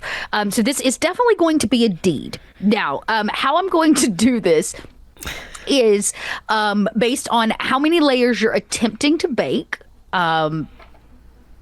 And, a whole variety of things will be the difficulty level of this. So are you aiming for 5 or 7? The King's 7. The King's Okay, 7. we're going must for go all 7. in. So it was already because of things like having wings and no opposable thumbs and, the standard day-to-day problems of an animal trying to make a cake. It's a 3 to start, plus your 7. You need 10. Doesn't mean you won't do it. You just may not get your full 7. They may not be perfect. So there's a variety of things that could go wrong. So why don't you randomly roll for what you'll be using to solve this deed? Charm. Wonderful. Wonderful. So Always replace it with pother if you need to. you can always choose to do pother instead, but Yes. They're the same. okay. Darn that -1. Yep. So you're gonna take the -1 for the charm. Ooh. So roll it up and subtract the total charm from your roll. Now remember, afterwards, if let's say you're short, so you roll a 6 and you need a 10, you can buy 4 points off of your animality track to make it, but you're going to start leaning one direction or the other, and I will tell you which one that is based on how you go about charming this cake into being. This is still me rolling my d6, right? Yep, D6. And then adding that onto my charm? Your charm number onto the D6 total, and then of Yeah. course it'll be minus the 1 for Great. for our haphazardry card in play. Oh, what was the number that you said? 10. Oh, wait, no, I have an actual 10. Oh, you landed on the 10? You made 10? I got a 4, so I had a 7 charm. Yep, plus which is 4 6, is 11. plus your 4. Yeah, you did it! Which Great. -1. So for the next 7 hours of the evening, Yeah. you are doing nothing but baking cakes, pouring mix, going at it, pouring into the oven. As these cakes come out, I need to know what Edmund and Eliza are doing to help make it happen. Well, I'm spreading the jam. Okay, you're the jam spreader. He's spreading the jam. We should let him. We should definitely let him. Okay, and are you kind of like strawberry decorator afterwards, like stacking the cakes? How are you helping Eliza? I have a +1 to I'm like good in the kitchen, so I have a +1 to all like cooking and baking related things Oh. as a knack. Okay. So I think yeah, maybe like placing the strawberries. I think I might be like doing, because it's my kitchen, I'm kind of like directing traffic in terms of like, oh yeah, you'll find that, you'll find the measuring cups down there, and let me know what you need me to prepare for you, and like basically Oh, oven's too hot. Pull some coals out. Yeah. yeah, Okay. just doing the like kitchen management part of it, and like cleaning up after Celestine so she doesn't have to worry about it. Yep. Like, just and she can doing just go cake after cake. All right. Exactly. So, Edmund, for your $7, you're in charge of the jam applique, and then Eliza, I'm gonna let you make a roll as well. You've got 7 layers of cake. That's 7 layers of strawberries. You needed 10 as well, one for each layer plus the 3 originally, because Right. why not? That will be intrepidity. Intrepidity. All right. For those of you at home that need to know a little bit about intrepidity, I am going to define that word for you. Because I can't remember exactly. I'll give you a dot definition and it won't be British enough or something. So let me get the correct one. So if your intrepidity is high, you're bold, dauntless, gutsy, stalwart, stout-hearted, and undaunted. It's the stat that makes you think of something bold and you wanting to do it. It doesn't always reflect conventional courage. You'd say somebody like Winnie the Pooh and Piglet have high intrepidity. All right, so tell us how your bold, gutsy, stout-hearted little fox paws go about applying your sister's stolen strawberry jam to the king's cake. Yes, well, well, when you really think about it, this could be anyone's strawberry jam. There's no Sure, it label. was your sister's. Now it could be anybody's. There's no labels on it. There's nothing The differentiating lid this from anyone else. absolutely says, like, it has like a stamp of your strawberry farm. On the lid, though, lids? not the side. Yeah. No. It's the The king's lids jam. are absolutely gone. Well, in the sense of intrepidity, I guess it is to just go all in. You just gonna Jackson Pollock this thing. Absolutely, you hold right. the jar over and let it all ooze right out. Let's get all your over the roll. You cake. needed 10 for intrepidity. Yes, well, I have a 5 already, and so it's a 5 or above will deliver it for us. Right. And that just isn't it, is How'd it? you do? Well, I received a 4, and so overall okay. it would be a 9. So you're 1 short. To achieve it, you're welcome to take a point towards, because this is the creation of something, it's very human action, up your poetry track. So closer towards poetry and farther away from animality if you want to add to your role and make it a success, or you can accept the failure. Well, to be quite honest with you, I need all the help I can get against my animality right now, because the animality in me is telling me to devour this jam like no one has ever seen. And so I will be taking a point up toward poetry, because I need that. I need that civility. So up you go, which basically adds the 1. You become a little bit more concerned about how it looks, about the beauty of your sister's strawberry preservatives on this sponge cake. These things matter now. It's about the art, really. As you begin to Jackson Pollock boldly your way through applying layers and layers of preservatives between each sponge cake that comes out of the oven. Absolutely. Look at this. Yes, it's Perfect. just Perfect. And because you're so focused on the artistic process and getting it just right for the king, 7 hours will go by. Same amount of time you got to wait for every layer of cake, one by one by one. And time after time again, you must focus, get your best Bob Ross, and make it a happy cake with preservatives. And so as you sprinkle it on and get it done, your half is finished. Now, Eliza, yours is the hardest because you can't do yours till the end. Right. The strawberries. With the strawberries, the good news is your other team has come through 7 layers, strawberry preservatives. I should have asked you what y'all plated this on.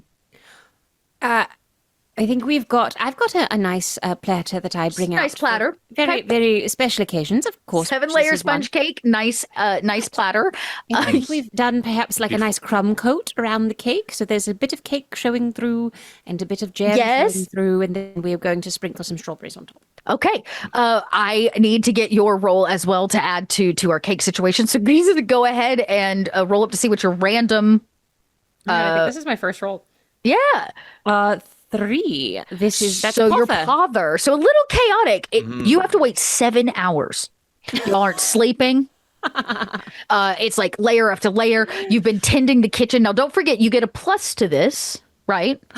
Oh, yes, Because I do. it's your kitchen. So live in the you're going to kitchen. need a 10, but you get to add a +1 because of your knack, which will reset at the next haphazardry mark. Right. Okay. Ooh. That's a 6 plus 6 plus 1. So that's a 13. Tell me how you chaotically, like, yeah, this is British Bake Off right here. Like, tell me what it looks like when you finish giving it the bangerang at the end. Yes. So, I think it doesn't feel like Eliza is used to cooking alone, and she moves around her kitchen very in a very specific and very fluid way. Like it's a place where she feels very at home. But as she's moving around the kitchen really swiftly, all of you are finding yourself having to like, as her spines like barely miss your faces. Oh. As she's moving around in all these different places.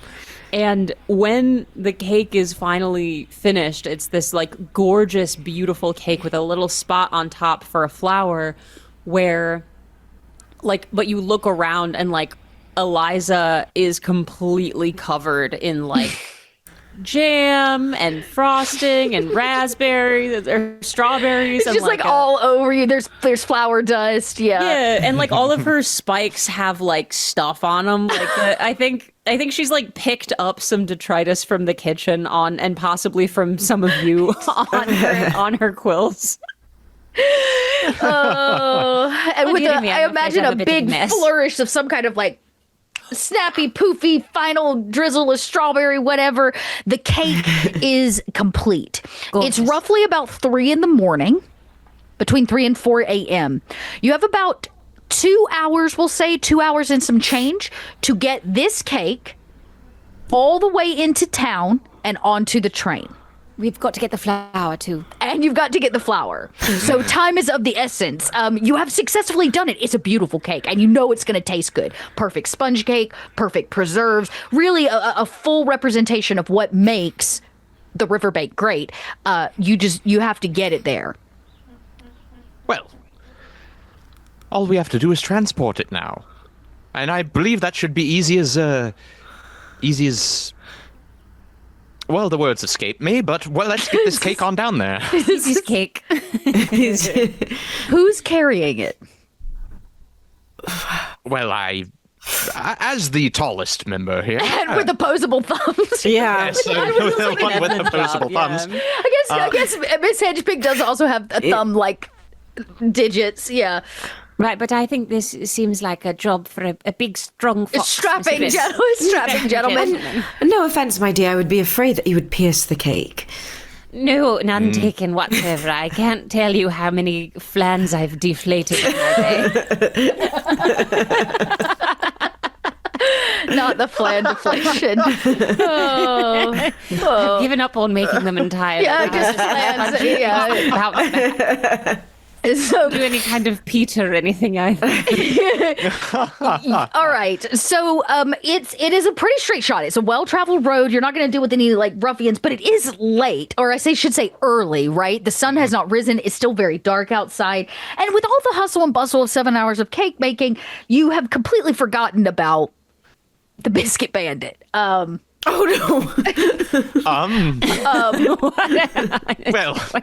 it's a cake. Right, so why would you be worried about it? Yeah, surely they haven't graduated to larger pastries.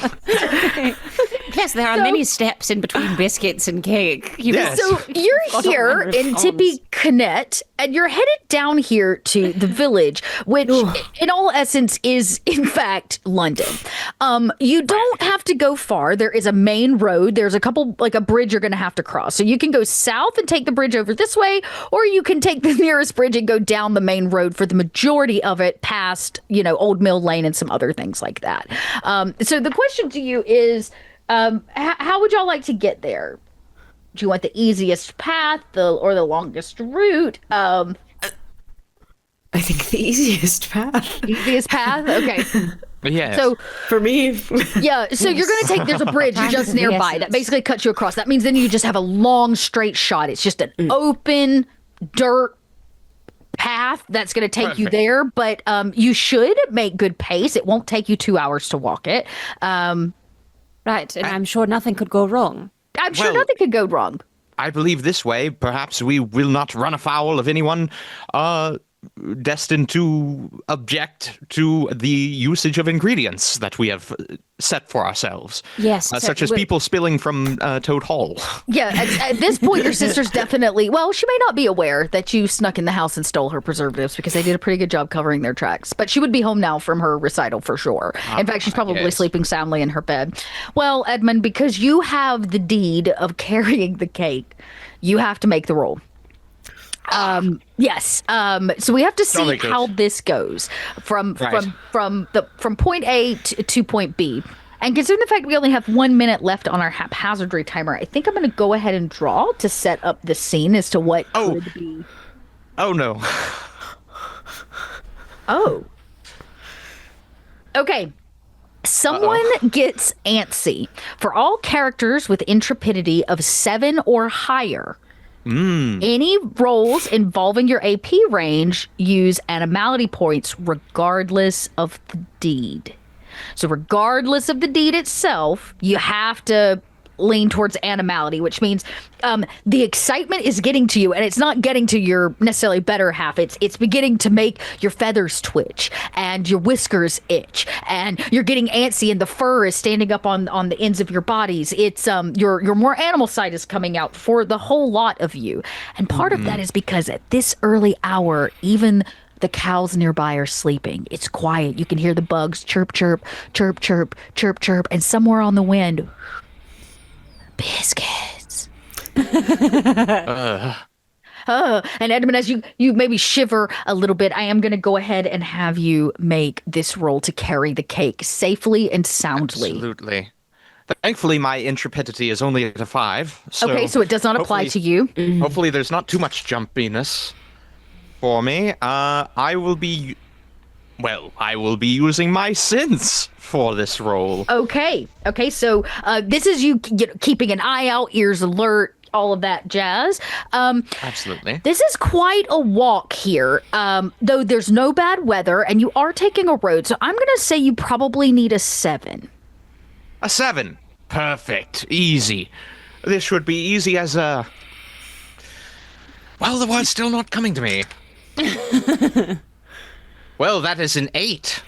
On the roll? We're rolling a 3. 3 we have an and 8 5? for sense. Okay, 8. Yes. 8 is plenty. Oh, and if you used a knack, your knack has reset. Oh, perfect. wonderful. New Absolutely. haphazardry timer starting now. We might get Yes. one more in before we're done. Excellent. But Well, it's maybe the creepy wind or whatever it is that rides at your back. That makes this kind of an eerie walk. The scarecrow in a nearby farm looks a little too weird in this early hour of the morning. The sun's got that pink line as it's just about to come up over the horizon, and you can hear the train doo-doo, as it pulls into the station. Now, we'll sit for a period of time, right? It's people and cargo, so it's going to take time to load. But you can see it like down the hill and down the path it has pulled in. Now, you will have to go past old Miss Gertie's house with her sleeping geese. Yep. Oh, no. The King's Flower. The King's Flower. That's what I forgot.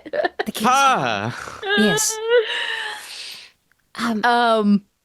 as you walk up on old Miss Gertie's house, she does live much closer. So far, Edmund's done a good job of balancing the cake. No tipping, no sliding, very, very, very balanced. And as you all kind of maybe quietly with your paws, your claws, your talons walk up to near her property. She lives in a small cottage that actually sits on the main thoroughfare into town. So this is kind of like a village cottage, right? It's pretty, and it's human sized, so it is much bigger than you. And you can see her wooden fence around the side, and on the inside of the fence, a whole slew of these king clock flowers that you're looking for.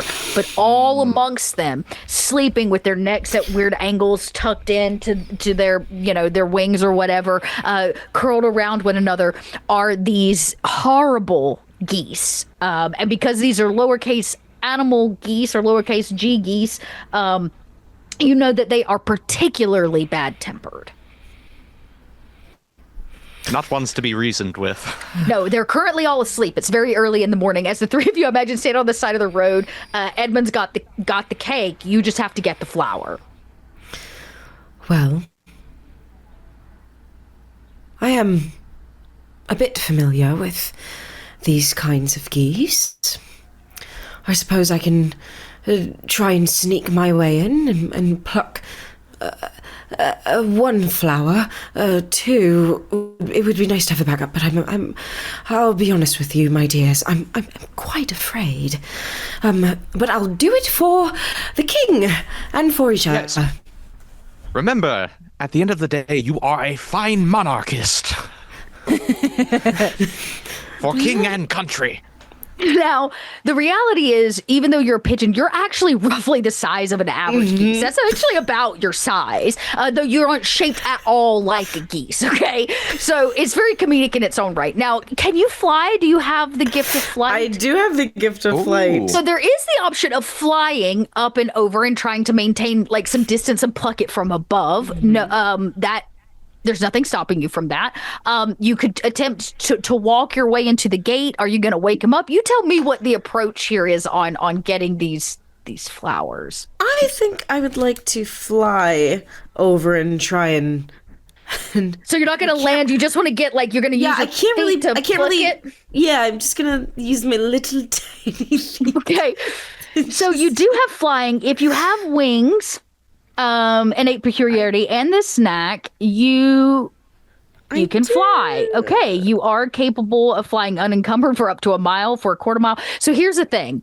It's very gauche as a capital A animal to do animalistic things. Like, I don't know that y'all have ever seen Celestine fly, because it's like, that's like asking Mr. Toad to go ribbit. Like, you don't, right? And so because you're not just a regular pigeon, but you're willing to break out of this comfort zone to fly over. And so you'll get to actually see Celestine, this 3-foot tall pigeon, take flight.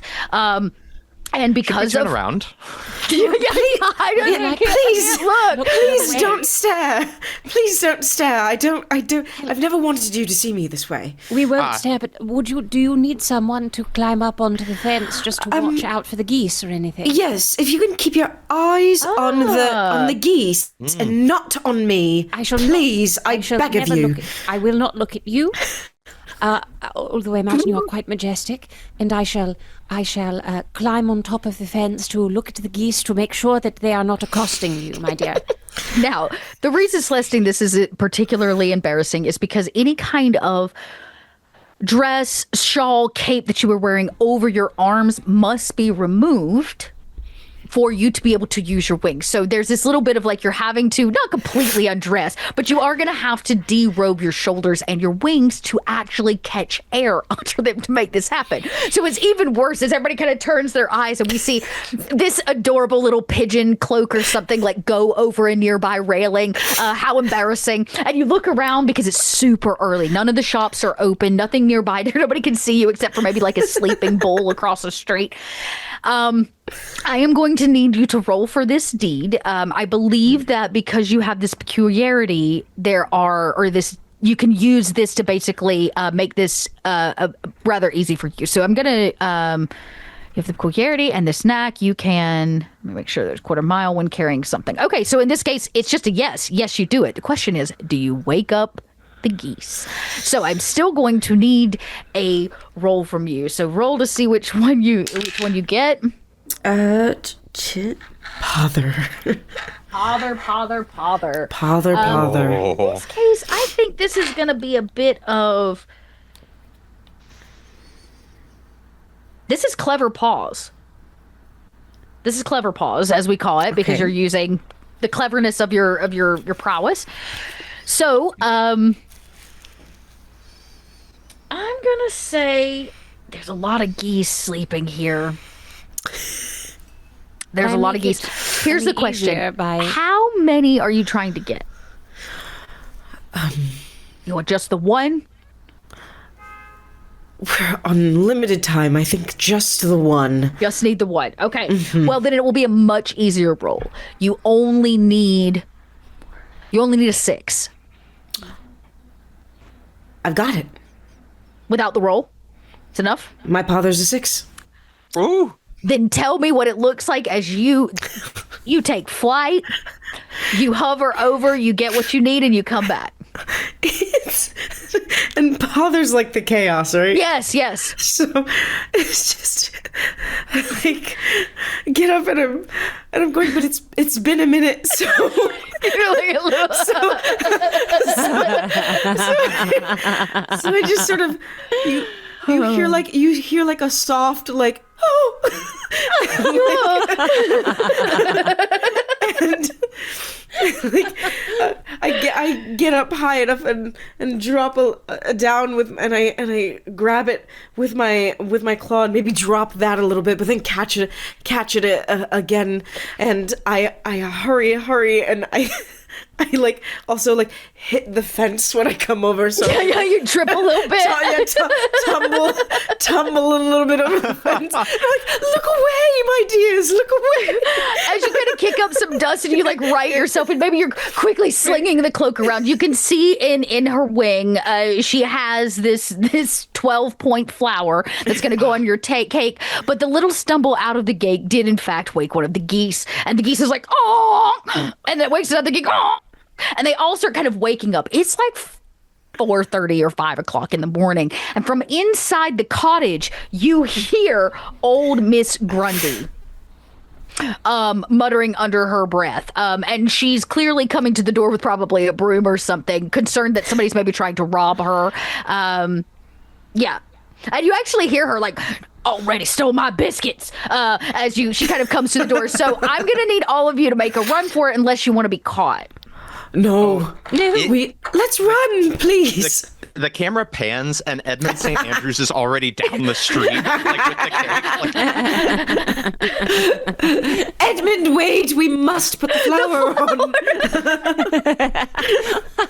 I'm still on the fence. That's the geese. Oh no! Y'all left your scout behind. Do you? You know what, Eliza? You're not very dexterous as a hedgehog. No. We're gonna say I'm gonna let you roll to try to get out of there. You're last out. You're last off the gate. The rest of them are far down the road, having dined and ditched, basically. So why don't you give me a roll? Let's see what you're gonna have to get out of this situation with. I do have a +1 for deeds involving climbing or scrambling. Okay.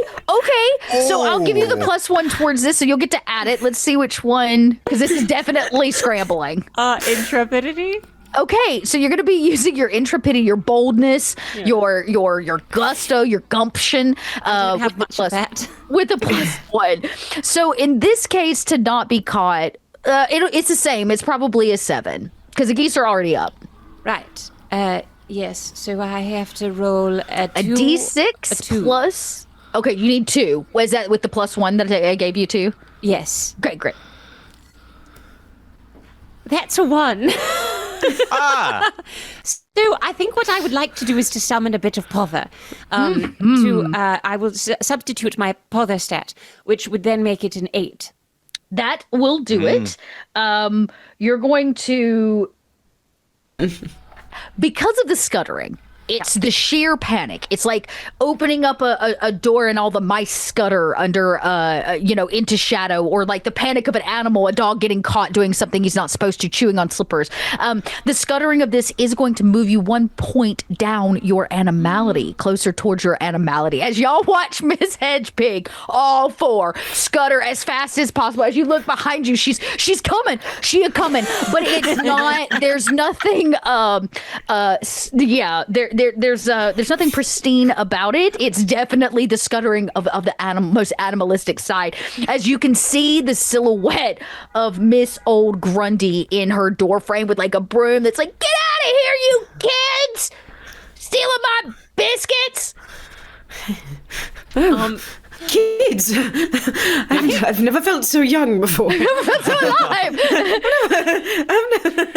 you all keep running, you make it down to basically the train station, where you can see that these incredibly huge, colorful boxes and containers that host all of these incredible cakes for the king are already loaded like onto some of these box cars. The conductor stands out front and is actively like, welcoming you and anybody else that has a cake that needs to go on it. But your cake has no container. It sits only on a plate, and it has to go from here to Buckingham Palace. We didn't consider that. No, it doesn't mean it won't make it. You just don't know what state it may make it in. Perhaps they have extras. Well, it looks like they've got plenty of extras, and I look at all the other cakes with the covers on them.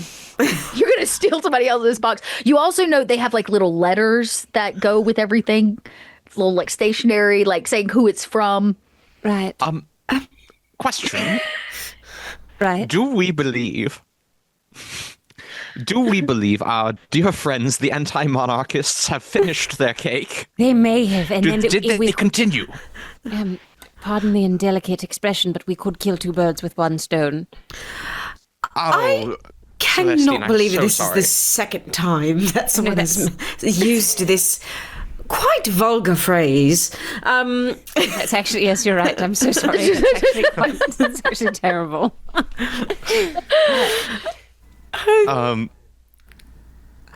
Anything is possible. Let's look for the. Can we look around for the Wild Wooders and their cake, their salt cake, and perhaps we could sort of tip that over the edge, take the thing, and make a break for it.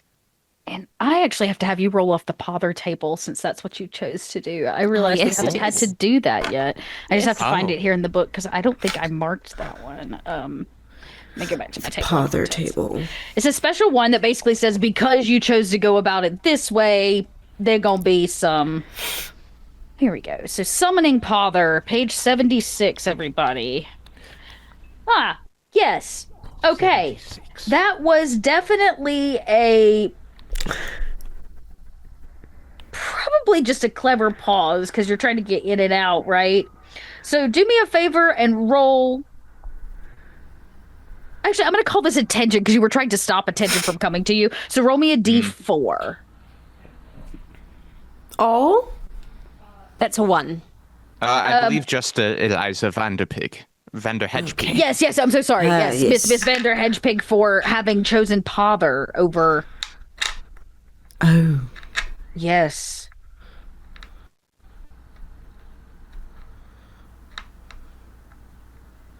What'd you get? Oh, sorry, that's a 1. A 1. You did get the 1. Okay, so you cannot perform another attention deed until the end of the session. So no more. You can't get out of attention-based stuff for good or bad. Interesting. I think that makes sense. I think as I go back, there's just my heels are all up, and she's a bit startled and a bit frazzled, and trying to stop herself from swooning.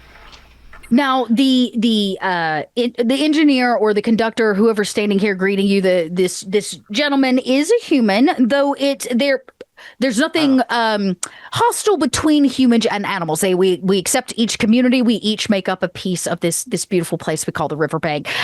And so he greets you, ma'am, with a tip of the hat, sir. Right. And he says, "I see you've come to deliver your cake. Very strawberry. Yes. With a beautiful flower on top. Oh, yes, of course. It's the king's favorite.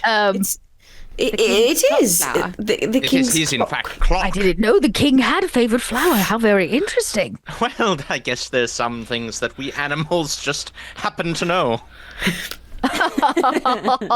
He laughs at you like, what a weird thing to say. And he says, well, don't let me stop you. Please load it onto one of the mini boxcars and it will be delivered post haste to whatever the castle's name is. Yes. Yes. My good sir, would you happen to have any extra containers in which to place our baked good? No, I'm just the conductor. You needed to bring your own containment unit. Yes, we just... okay. Great. And of course, we have a container. Of course. Right. Absolutely. Got a container. We'll just go to the back and we will put our cake in our container and put it in the car. Yes, absolutely. And in no one else's container. Ours that we brought Your ourselves. container. Yes, Of course. Yes. absolutely. So you'll kind of walk, cake in hand, down towards the back, and you pass one boxcar and another to get to basically what is the caboose. Where back here, there are some very interesting things. Is maybe you slide the door open to add your cake to it or to see what could be available, how you can get away with this.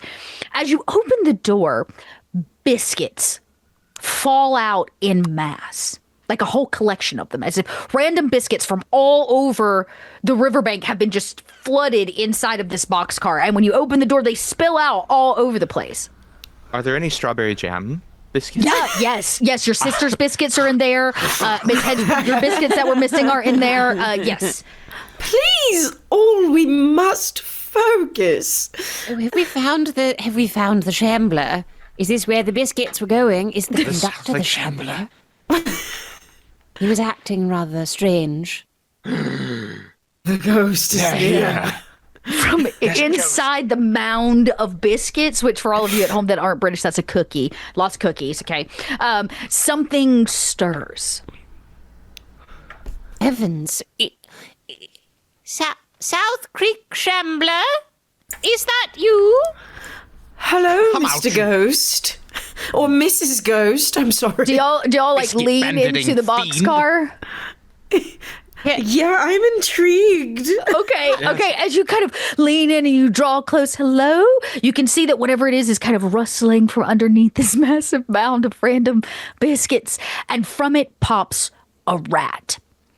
A gutter rat. And we're not talking about a capital R rat. We're talking about like a down home in the gutter rat. And he's very fat.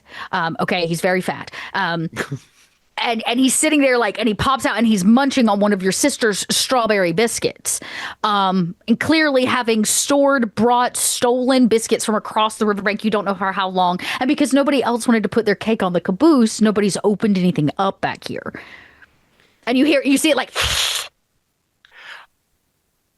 Okay, I think the moment it is shown that the rat is eating a strawberry jam biscuit, Edmund goes off. He just goes, ah!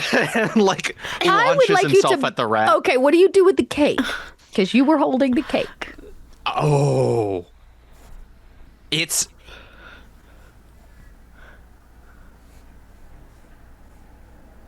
I have to be true to my character. You have to do what you gotta do. I think he'd let go of the cake. Yes.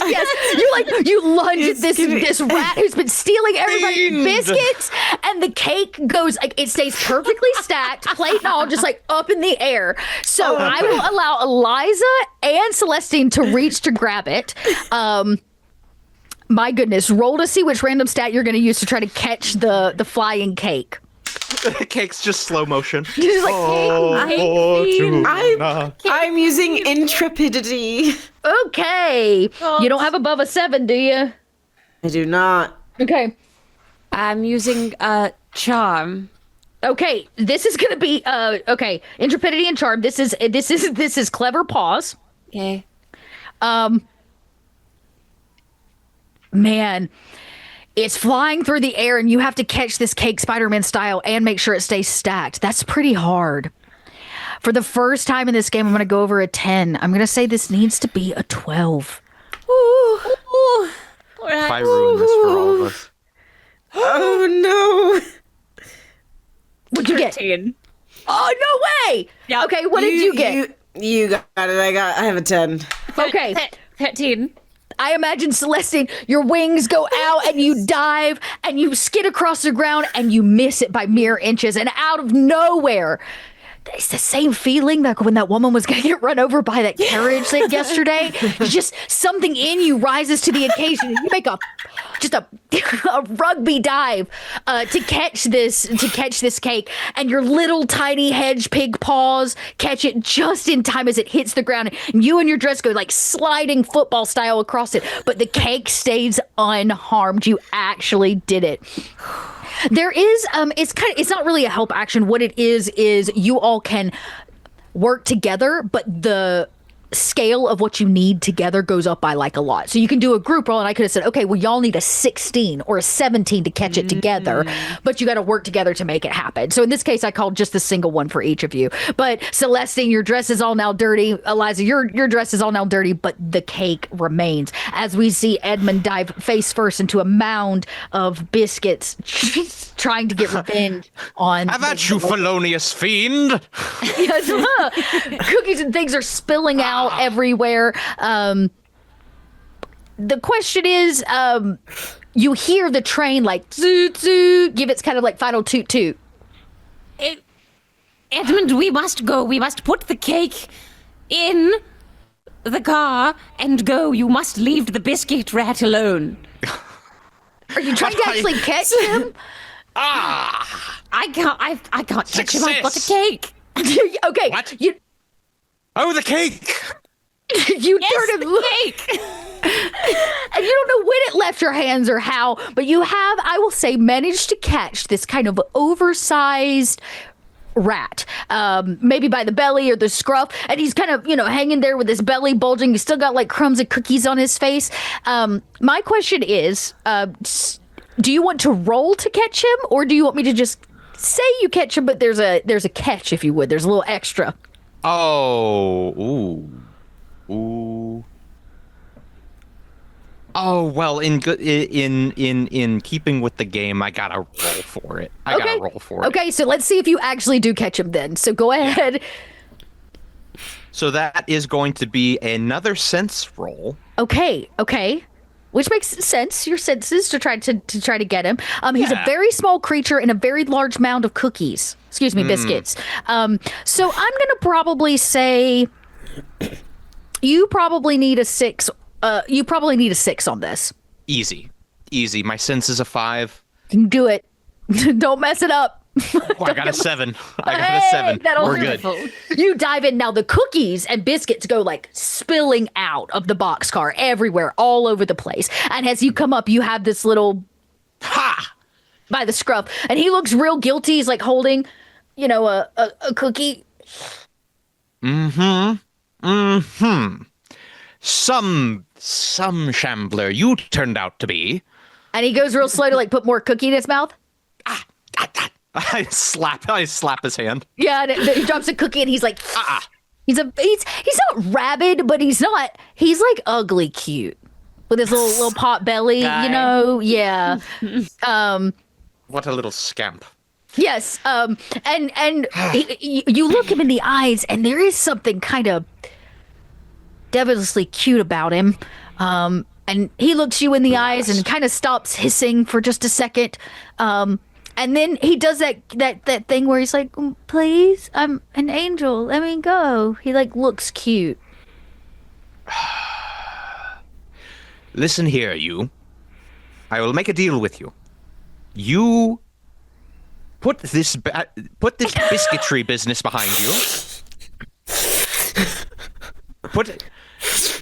Associate yourself with these crimes no further, and perhaps there is a place in Strawberry Vale where you may be able to pilfer all the biscuits you want under permission of the purveyors of Strawberry Vale, myself and my sister. You come stay with us. You'll have all the biscuits you can eat. His eyes get really big and wide, and he almost leaps from the clutch of your hand and latches himself onto your jacket in a hug. As he kind of he's like, yes, all the biscuits I can eat. Nobody's ever been so nice to me. Now, Edmund is on the train.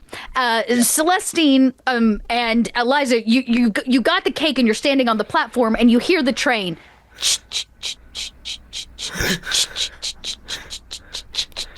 We need to get on the train as well. We need to put the cake in the.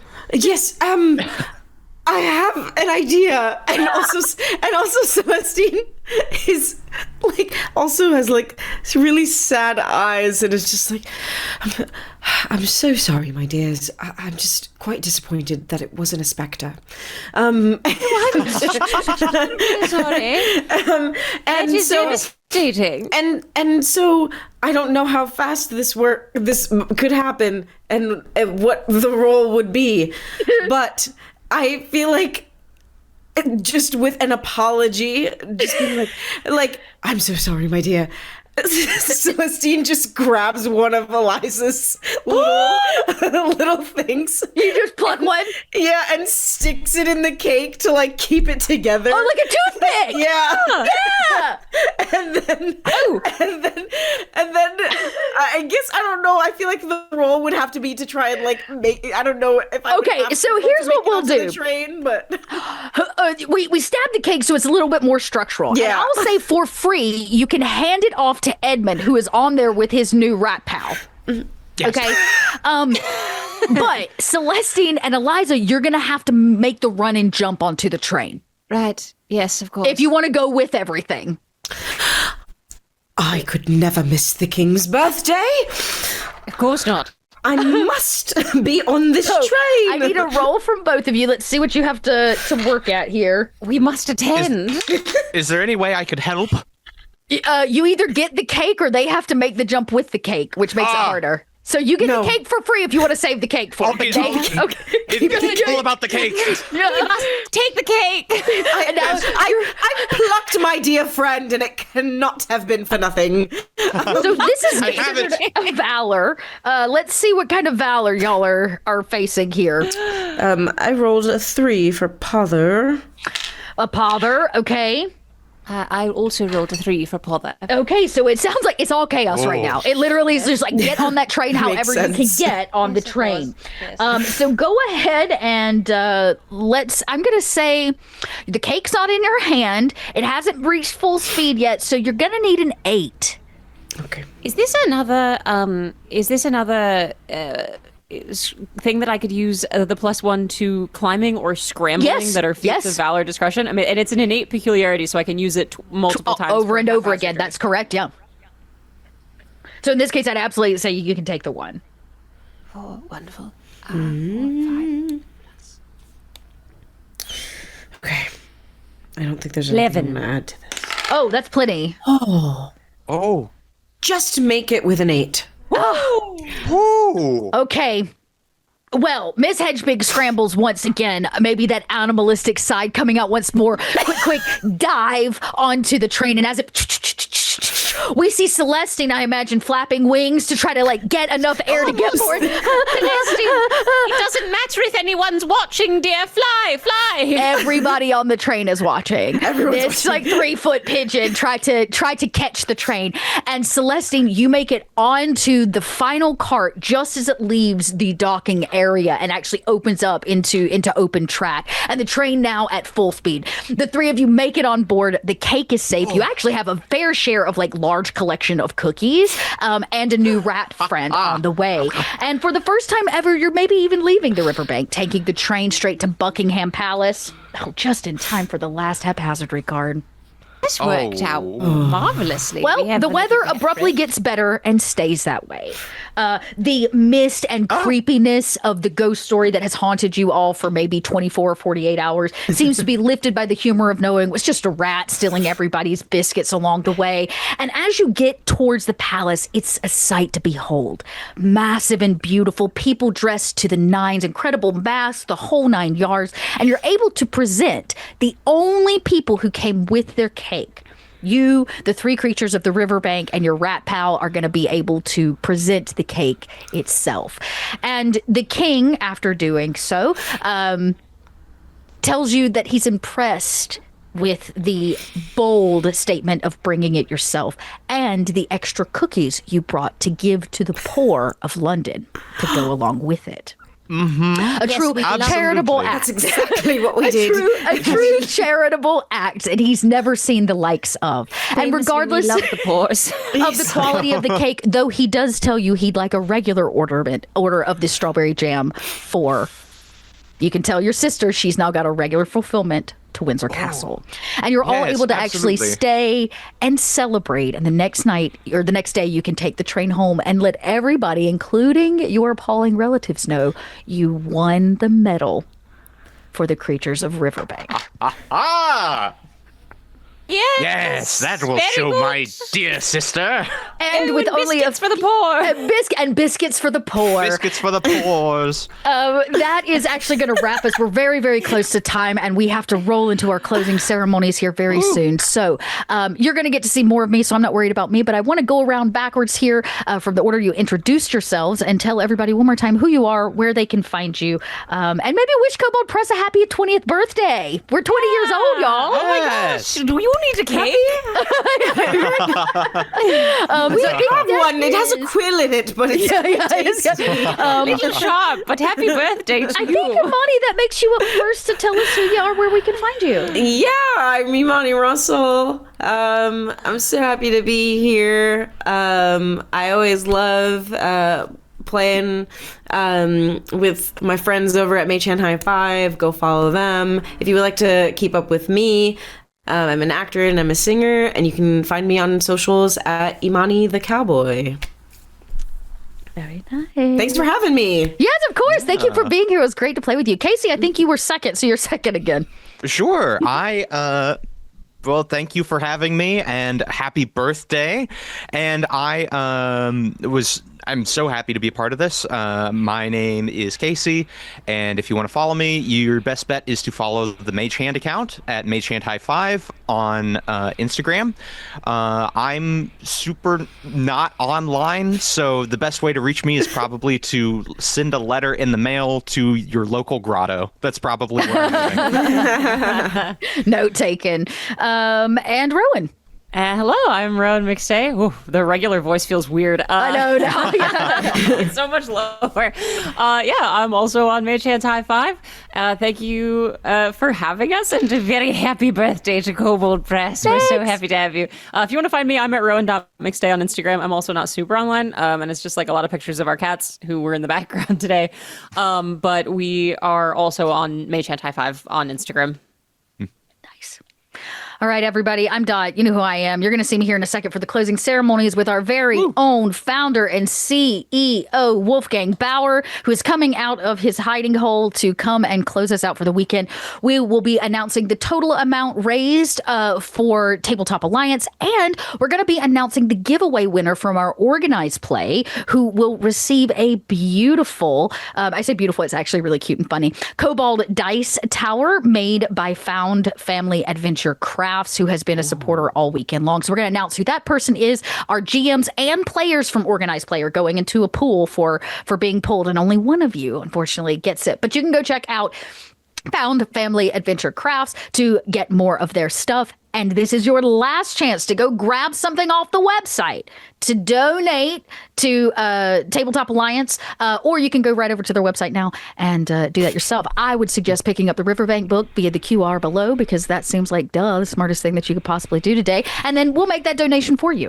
Other than that, I want to thank you for being here. If you enjoyed it, tell your friends. And if you hated it, tell your enemies. We will see you for the closing ceremonies, everybody. Bye-bye.